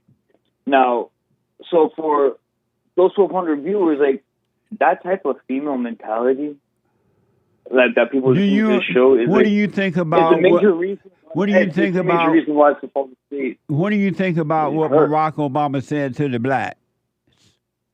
You know what? I think he degraded himself more than he degraded a true black man. You know, black man knows where he stands. A real man knows where he stands regardless. He don't need, a has-been president to come in and start telling him. I mean, like, listen, they're not gonna make a woman president. I mean, like, Hillary lost to Trump, she gonna lose to Trump, right? I mean, people gonna hate on Trump all they want. I mean, they can go vote at a gas pump and see how that goes too, right? But as far as that Mays lady, though, it's women, like, you know, you say rebuilding the family, then you got to rebuild the man too. But don't that type of woman need rebuilding or restructuring altogether? Yeah, all men and all women need rebuilding, because God said that all who are born through the woman must be born of the Father if they want to be free. They must be born again. And so you got to overcome the nature of the woman and return to the Father. But let me ask, so you thought that Obama degraded himself more than he did those black people that he was talking to? Well, yeah. I mean, and what did you mean? What do you mean by that? Interesting point. What do you mean by it? Well, pretty much he's coming there to speak as, let's say, this figure of a black man, and he's coming to speak unto other black men. But it was almost a desperate point. It was the way he came at it was very desperate. Like, he put himself, I guess, instead of using his common sense and knowing what's right, he still went and bent to the will of Kamala, even though, she might be the most stupidest person I've ever seen on live television. But the one thing I do want to agree with you about, Obama did degrade himself. More than the black men. Yes, absolutely, man. He showed a desperation.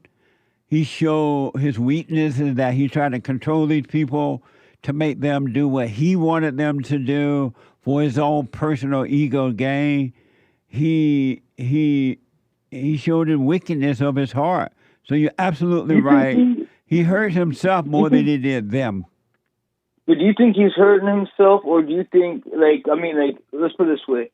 He could be he could give that speech and is really trying to put Kamala on for, certain gains or personal gains, whatever, in his political run, right? Or do you think this man, after that speech, he went back home, looked in the mirror, and said, what did you just say to those people? Where do you think he's at? No, but Barack Obama, I promise you, was in total pain when he was trying to manipulate and control those people because of his own desperate ego desires. He felt the pain, and he hates them. You don't think he's being controlled? I'm sorry? You don't think he's being controlled? He is being controlled. Or puppeteered? Yeah, he's being controlled by his own wicked heart and his desire for power. He's definitely being controlled. Ari, I got to run. No, I got to take off. I appreciate it. I'm looking at the clock, and thank you. 888-7753-773. Let me go quickly back to Canada and talk to JAMEEL. JAMEEL, welcome to the show. You're on the air. Jesse, thank you for having me, brother. Yes, sir. Yes, I just wanted to answer the biblical question, that's all. Why do you criticize yourself and others? I notice when I criticize others is when I'm around others. And I notice when I'm criticizing myself is when I'm all alone. And because when I'm around other people, I notice that it becomes a bonding point. It's something that we can bond over, which is not good because obviously it's the enemy. So you criticize others when you're around them so you can bond with them? Well, not literally like I planned it. No. What I'm saying is that if you go to a group function and you're around a group of people, there might be somebody there, hopefully not, that says something about somebody and everybody says, yeah, I didn't like that. Oh, yeah, I hate that. They start talking about somebody. But everybody agrees with it. And I realize that the enemy, one of the things he uses, if he can find a way for us to bond over something, and as evil as it is, we don't even notice we're doing it. We just start bonding over it. And we're hating somebody else, and we don't know. I'm doing it. And then why do you criticize yourself? because I criticize myself when I'm alone because I'm bonding with the wickedness that's happening in me. So when I'm with people, I'm bonding with the evil happening outside of me, inside of others, which is something that you say. And when I'm all alone, there's no outside evil to bond with, only the evil that's happening within me. Amazing. And this is just something that the enemy has put there for you to believe, and you don't even know you're doing it. Well, I appreciate you have a lot of noise in the background, so I'm gonna have to run. But I appreciate your input on the biblical question, and I'll put my 2 cents in on Sunday. Thank you, brother. Have a good day. You too, buddy. Thank you. Okay. 888-775-3773. There's a line open. Let me go quickly to Justin out of Tennessee. And there's a line open now, folks. Justin, welcome to the show. You're on the air. Hey, Jesse, am I clear? Go ahead. Okay. When faced with problems or things that don't go as I expected, how do I stay out of my emotions? By stop expecting anything. How do I do that? By coming out of your imagination, let all thoughts pass and stay present instead of in your head thinking about the past or the future or how you think you want things to go. Just stop thinking about it. Let it all go. So I get that that's what I want to do. And I guess, it seems like I just need to it seems like it's just going to have to be a muscle with this, the silent prayer, and it's just going to take time because I know to do those things, but I just don't know how to. I can't do them quite. I'm getting way better at it, but it just feels like it's like an exercise you have to get better at. And better at what?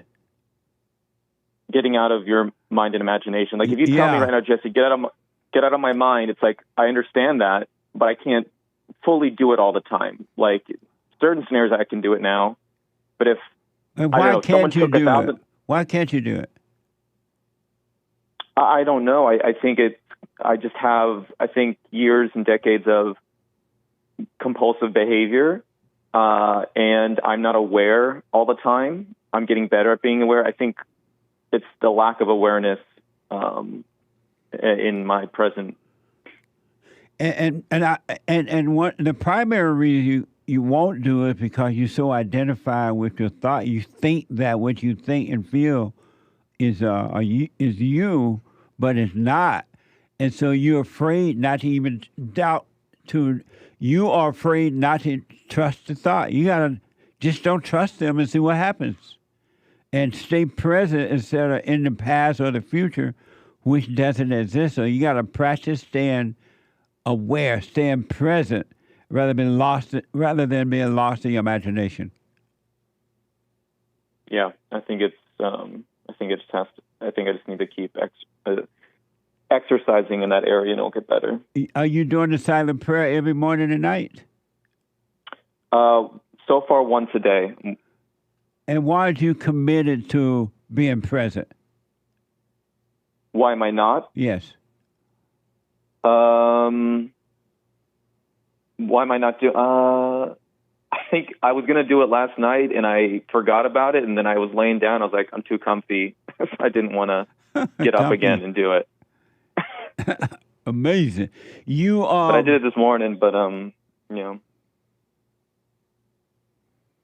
you say, so you get frustrated at times, right? Yeah, yes. When things don't go my way or... Mm-hmm. And who is the person that getting frustrated? Who is the person? Well, I just think it's this... Like, it's not me, right? It's like these emotions... How do you know it's not you? Because I don't think thoughts are real. I don't think thoughts and emotions are real. And I notice when I do become present and when I do get out of my thoughts or emotion, like when I'm in the silent prayer, I feel fine. And all of a sudden all the problems are the same, but all of a sudden I feel better. So how can that be? I just don't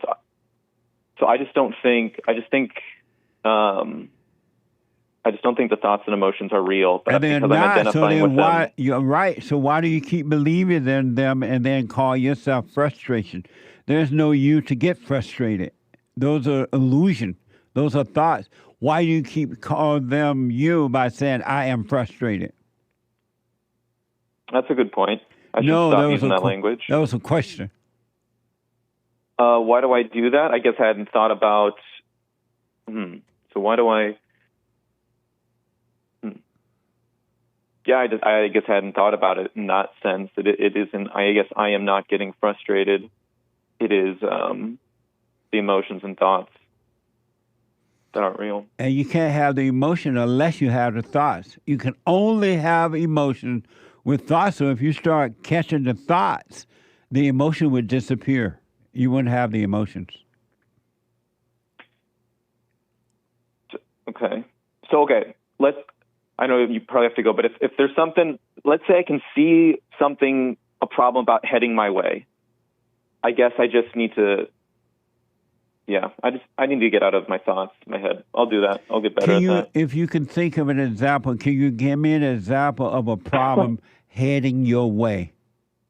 Okay. So yesterday I tried calling, and I'm not complaining, I promise. It was just an example. And I was on hold, and ultimately you didn't have time to get to me, right? And so I could feel like, oh, they might not have time for me, and I could feel, I knew not to get frustrated. Like he just doesn't have time. Like it's not, but I couldn't stop myself from getting frustrated. That's kind of what triggered this question for today. And why? But where's the problem in there? How is that a problem? How is that a problem? You said, well, I asked that you give me an example of a problem headed your way. How is that a problem? Why? I don't understand the problem in that. The problem is, well, I could have, all these thoughts start hitting. I could have been working for 40 minutes, or I could have, I'm frustrated that, I didn't know that could happen. I thought it was like guaranteed that I get in a call. I know this is but it's, so how is that a problem? I guess I see it as a problem. And why? All these thoughts. So there's a bunch of thoughts like that. For example, I wasted time, or didn't waste time because I still learned, but it's like I could have been working for 40 minutes or doing other things, or. And who were giving you those thoughts?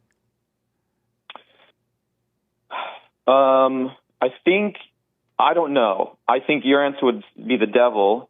I don't know where the thoughts come from. I think they're just compulsory. But what does that mean?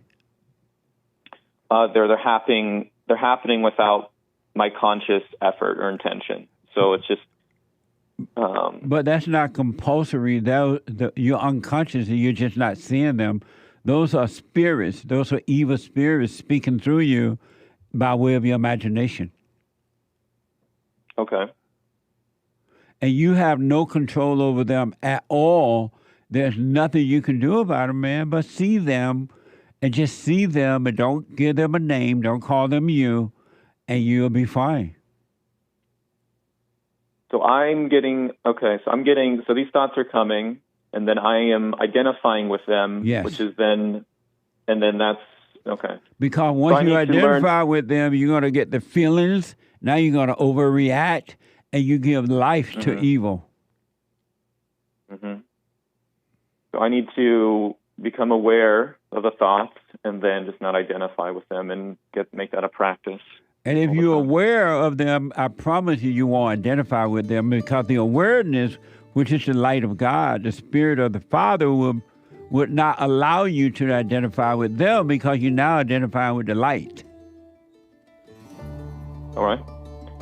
You make a lot of similar points to Sadhguru. I don't know if you've ever heard of them, or your team has. It's very interesting. No, I never heard of them. Are you a human being? Yes. Hold on a minute. Can you hold 1 minute? I can. Hold on. Quick break. Back in a moment. 888-77-JESSE. Oh, Treasure Chest is now open on D-Live. Back in a moment. The one thing that's missing,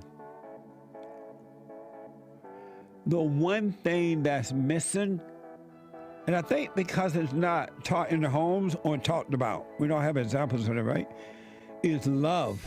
Our theme this year is to bring back Christianity to love God with all our heart, soul, and might, our neighbor as ourselves, and to endure. And there, when you're in a fallen state, people will judge the molester but think they're better than the molester.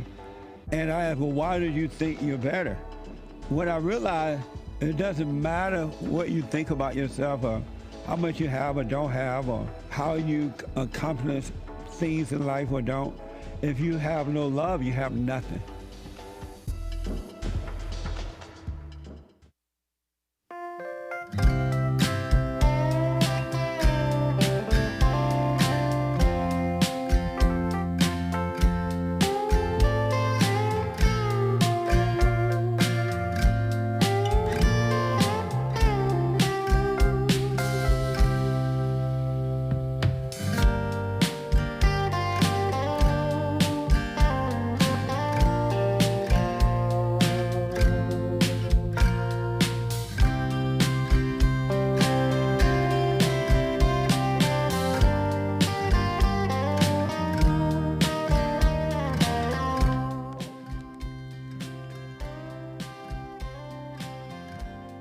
Lord, I was born gambling man.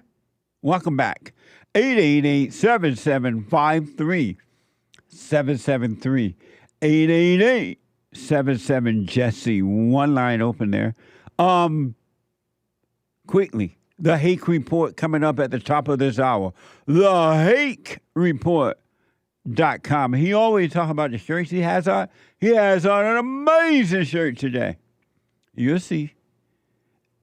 And then after the Hake Report from 9 to 11 a.m. Pacific time, Joel Friday TV, the most understanding person on this side of heaven. Joel Friday TV, better known as, he said, just like God. He even understands better than God. Because you never hear God saying, I understand. But anyway, Joel Friday TV. He black. And then the American Anchor Baby at 4 p.m. The American Anchor Baby. What else? Ladies, no meeting this Thursday night. No ladies forum this month, all right? Next month, if the Lord is willing and the creek don't rise. I just can't do it this Thursday. So come to church on Sunday and then you make up for Thursday. All right? So no ladies forum. Let all the ladies know. Y'all know how to get the word out. Telephone, telegraph, tell a lady. No forum. I want to show you. Do we have that picture? I have it, but I can't rotate it. Oh. It looks. You see, James, how it's sideways? Oh, yeah. Maybe I can do it. I want to show y'all this amazing picture we just got from Sean, my ex-producer who went back to... Where did he go back to? Connecticut? Turn it this way and give it to me. And he loved working with his hands and it is fixing straight things and hunting and all kind of stuff. But it loads in sideways. So we'll come back to that while they're getting ready. Let me know when it's ready. I want to go back to Justin out of Tennessee real fast. Hey, Justin. Hey, Jesse. You say you're a human being? Yes. I mean, I do believe in spirit. I just don't know. I can't say. I guess I haven't experienced the spirit. So Are you a human being? Yes. And why do you say you're a human being?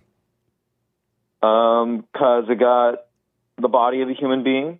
Did God call you a human being? I don't know what he called me. But did he call you a human being? Have you ever seen that, read that, or anything, anywhere that he called you a human being? I don't think so. No, I guess he said man, right? So, did he call you a human being? I don't think so, no. So where did you get the idea from that you're a human being? Just taught, just common language. You know, people call it, I guess, a scientific identification for what we are, like a textbook.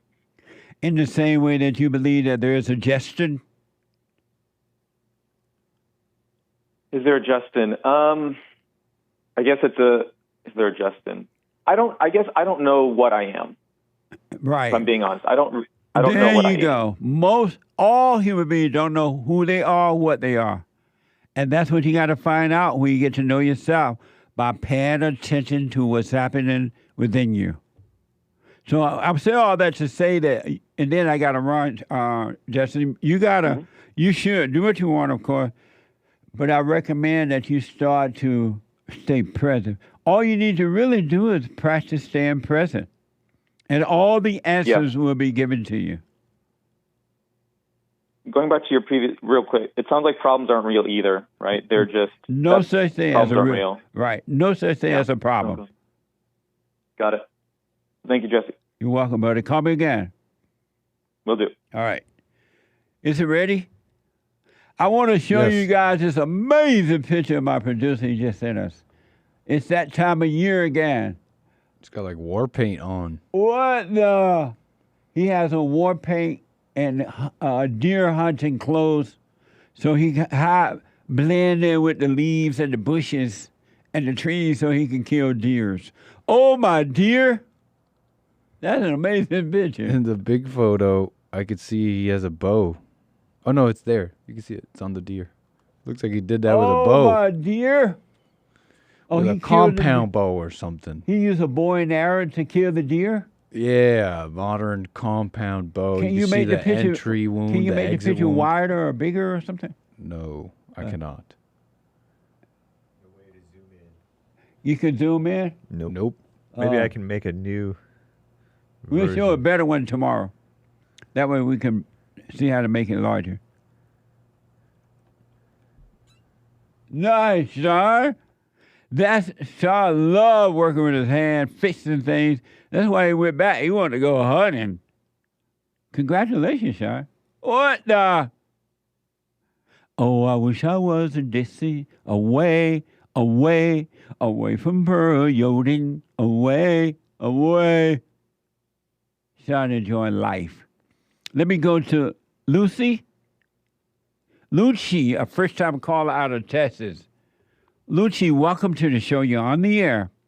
Hi, Jesse. Hi Thank there. you. You're welcome. Hi. It's an honor to get a chance to speak with you. The same here. Thank you. Yes, so I am in a pickle, to say the least. I started listening to you in December of 2022. And prior to that, my husband and I started this process to foster to adopt 2 little children. And since we have been in this process and I have been working on myself and growing as an individual and as a mother, I now am able to see some things quite more clearly now than I did prior to getting into this situation. Yeah.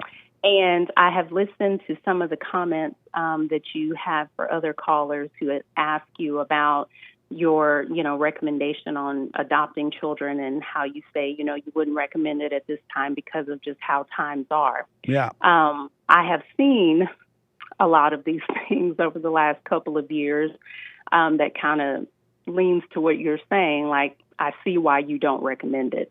So now we are in this position where we're getting closer to the end of the fostering phase where, we're soon to have the opportunity to be able to adopt. And I am feeling on the fence about whether or not it's the right decision, because it's a situation where the birth parents are not really easily letting go.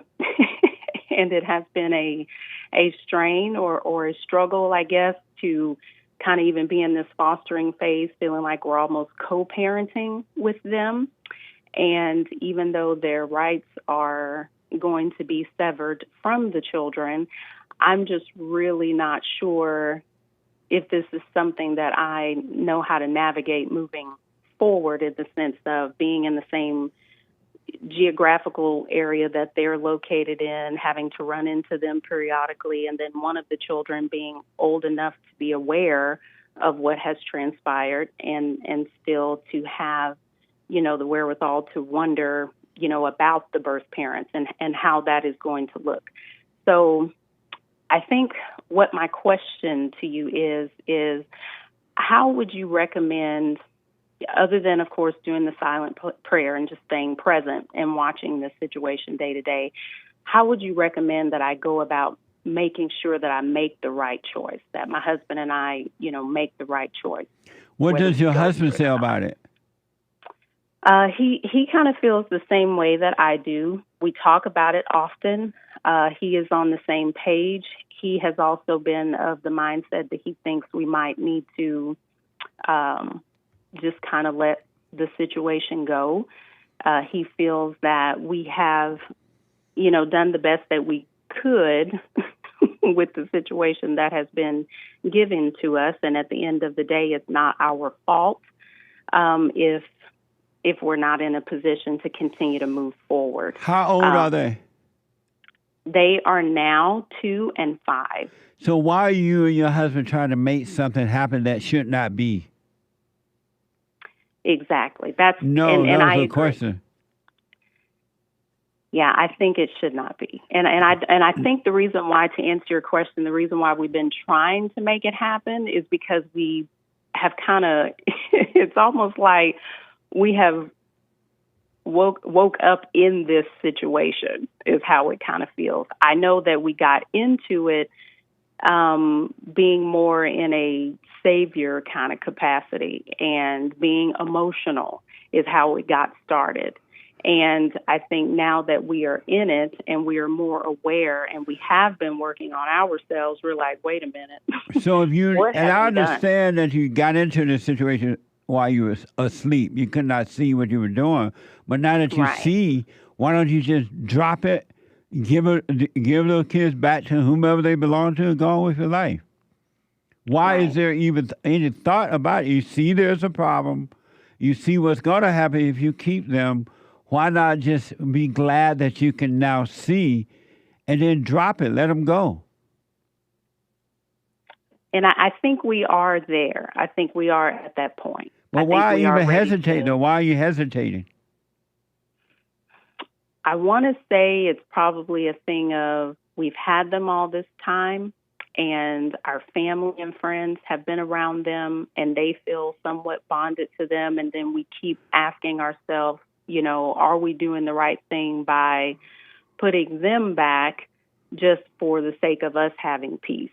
But then I think that takes us back into that whole savior capacity. When will you stop consulting with evil? Evil got you into the trouble by encouraging you to adopt these children, and now you see that you've done the wrong thing, and now you're still consulting with evil. When will you stop consulting with evil? It's just going to keep you and make it worse. Yeah, that's right. And I really wanted to call to ask you your opinion because I think I needed that guidance in order to help, because I do think I know, and my husband knows, that it is the right thing to do. So he tends to be... Right. So now that you know, why not just say, hey, y'all can have these children, I'm done, bye. And if the neighbor's so attached to them, tell the neighbor to take them. I know that's right. Because I think the writing is on the wall, and I can see the issues right now. And I know, but that's the point. If you can see, once you can see, you can do. Right, and do better. Yeah. I totally agree. And I think it is the right decision. I would send those kids back so fast to make your head swim. Yeah. Right. And wish them well. Right, wish them well. They're not your problem. Satan wants you to make them become your problem, so you got to have a bunch of problems.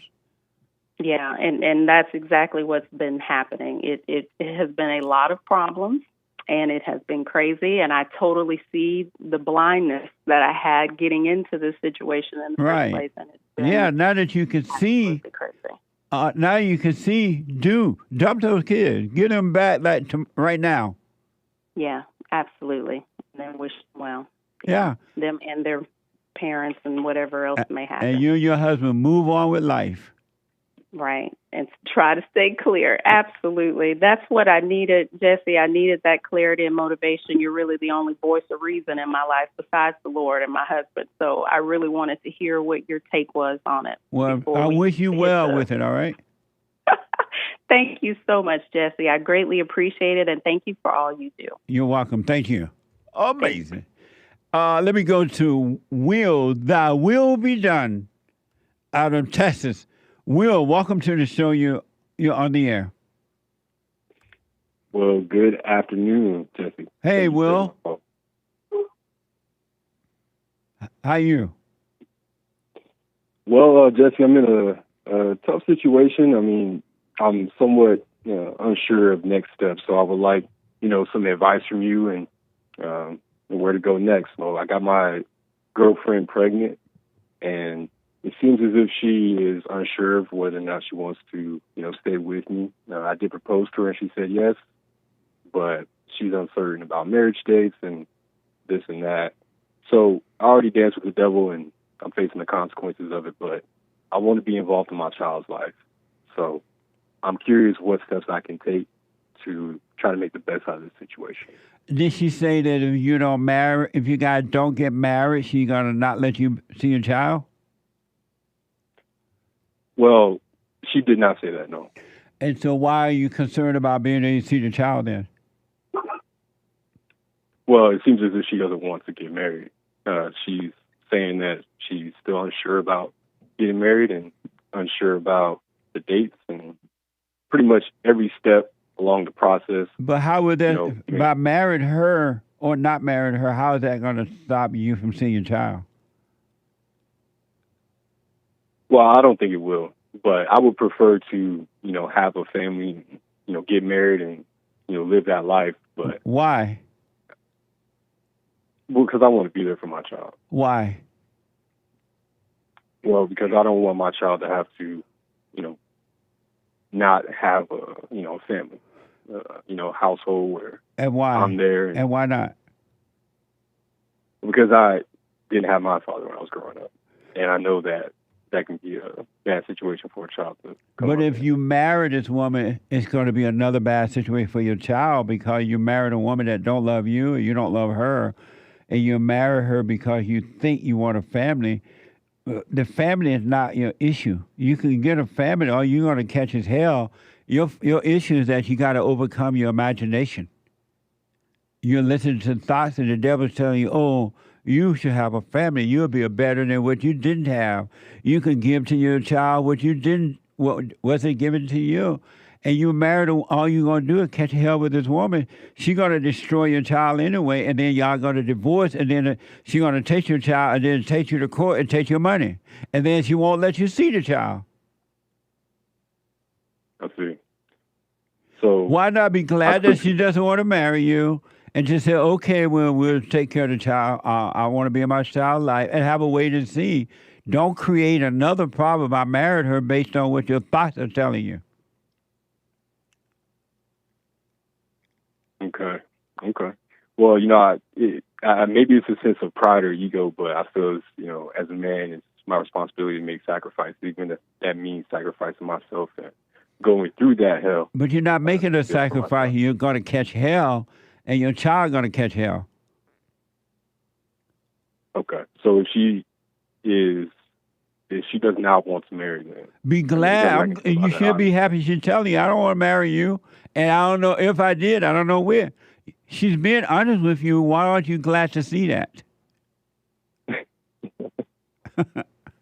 Yeah. Okay. Why aren't you glad to see that?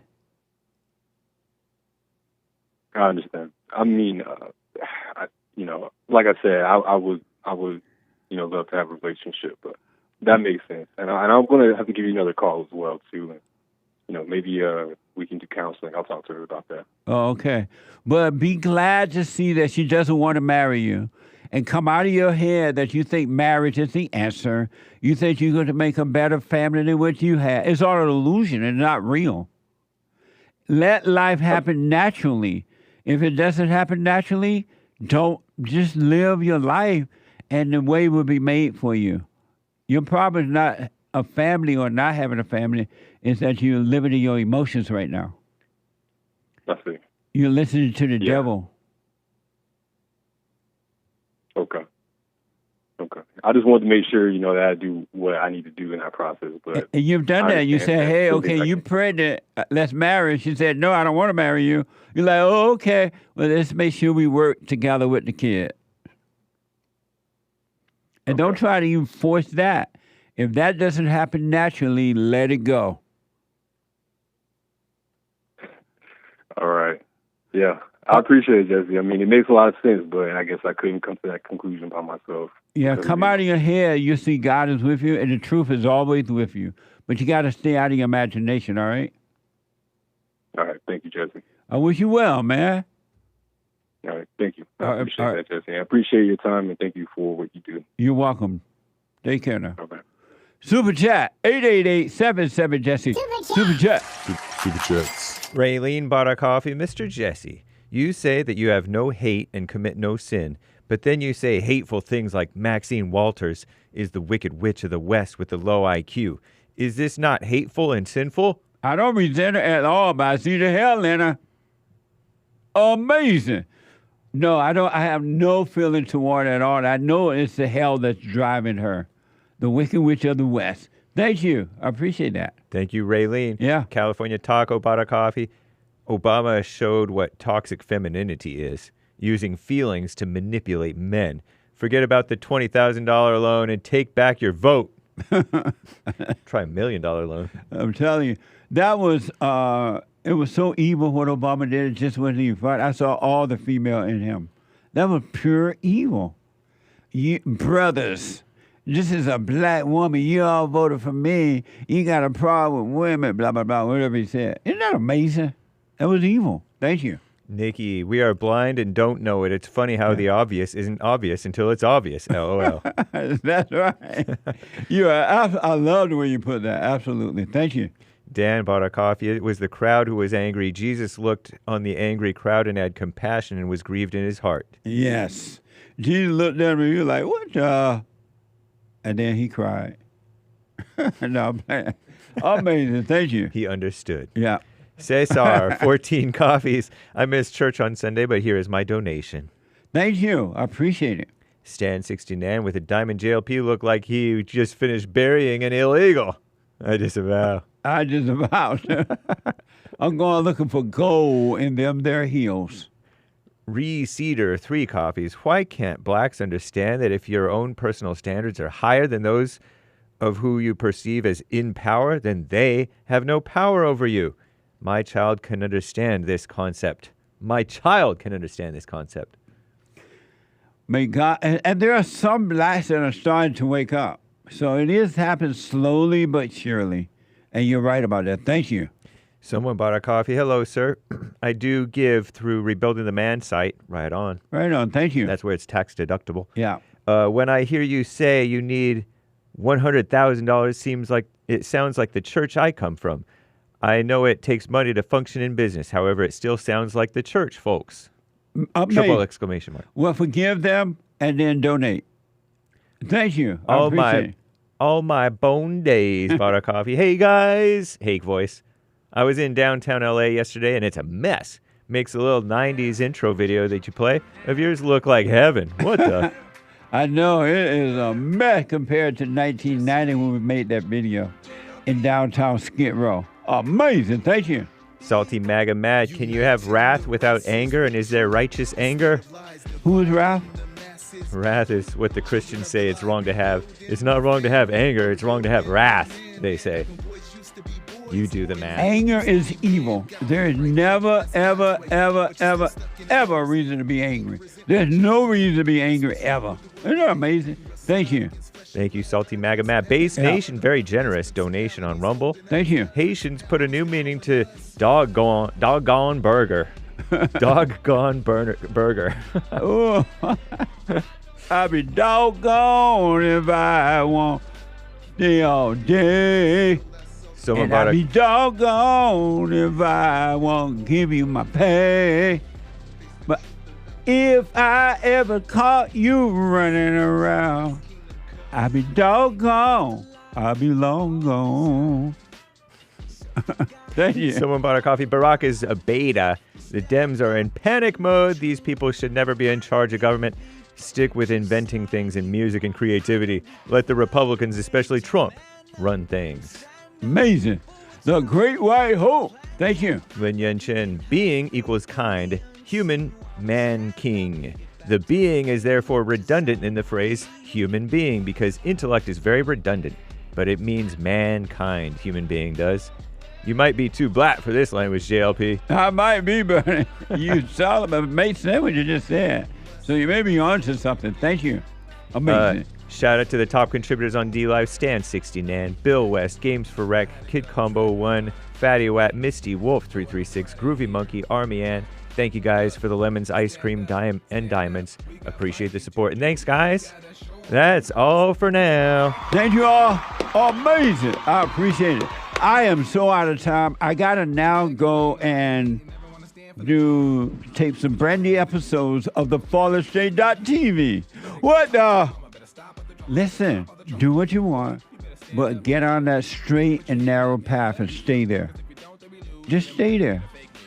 Don't look to the left. Don't look to the right. Don't look forward. Don't look back. Stay there, and you'll be fine.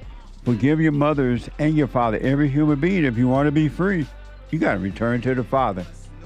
Do the silent prayer, rebuildingtheman.com/prayer. And stay present, and life will work itself out. It really will. It doesn't need your help. Surrender. Let go of the imagination. Let go of the thoughts. All right? Amazing to the callers. I am out of time tomorrow, Manhood Hour.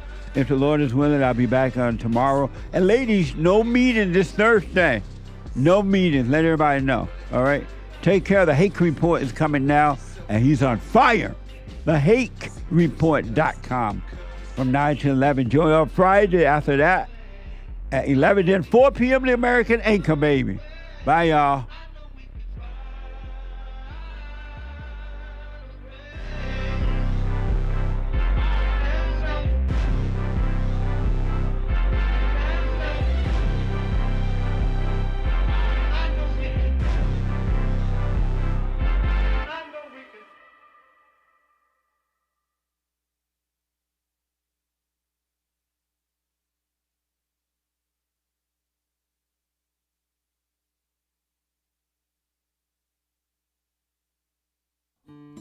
We have a counseling service, and I have to admit, thanks to God, it is the best counseling service on this side of heaven. I counsel with men and women, families, individuals around the world. Most people are unhappy, they're miserable, they have rough lives, they're depressed, suicidal, young and old, of all races. I understand, I know why, and I do understand it. Because exactly what's happening in me is happening with everybody outside of me, inside of them. And I've noticed that with those who really, really, really want to understand, they will become it just like that, out of one counseling session. If you need counseling, you can go to rebuildingtheman.com or call 800-411-2663. 800-411-BOND. Best counseling service on this side of heaven. So, here's what I recommend. I invite you to download my silent prayer, and I want you to start doing it. You just download it, get the points of how to do it, and then after a while, you just do it on your own. It's going to point you in the right direction that your life will be returned to you from God. He will give you your life back, because anyone and all people who has anger, they're not themselves. You are the person that you are angry at. That's why it's so important to get to know yourself so that you can see who you're angry at. And if you're doing the hooping and hollering prayers and things like that, some people get up, oh, praise the Lord, hoop and holler, bless my mama, bless my daddy. Continue to do it. Do both. You will see if you want to stay with the hooping and hollering, or do you want to be still and know God. So my gift to you, no charge, at rebuildingtheman.com/church.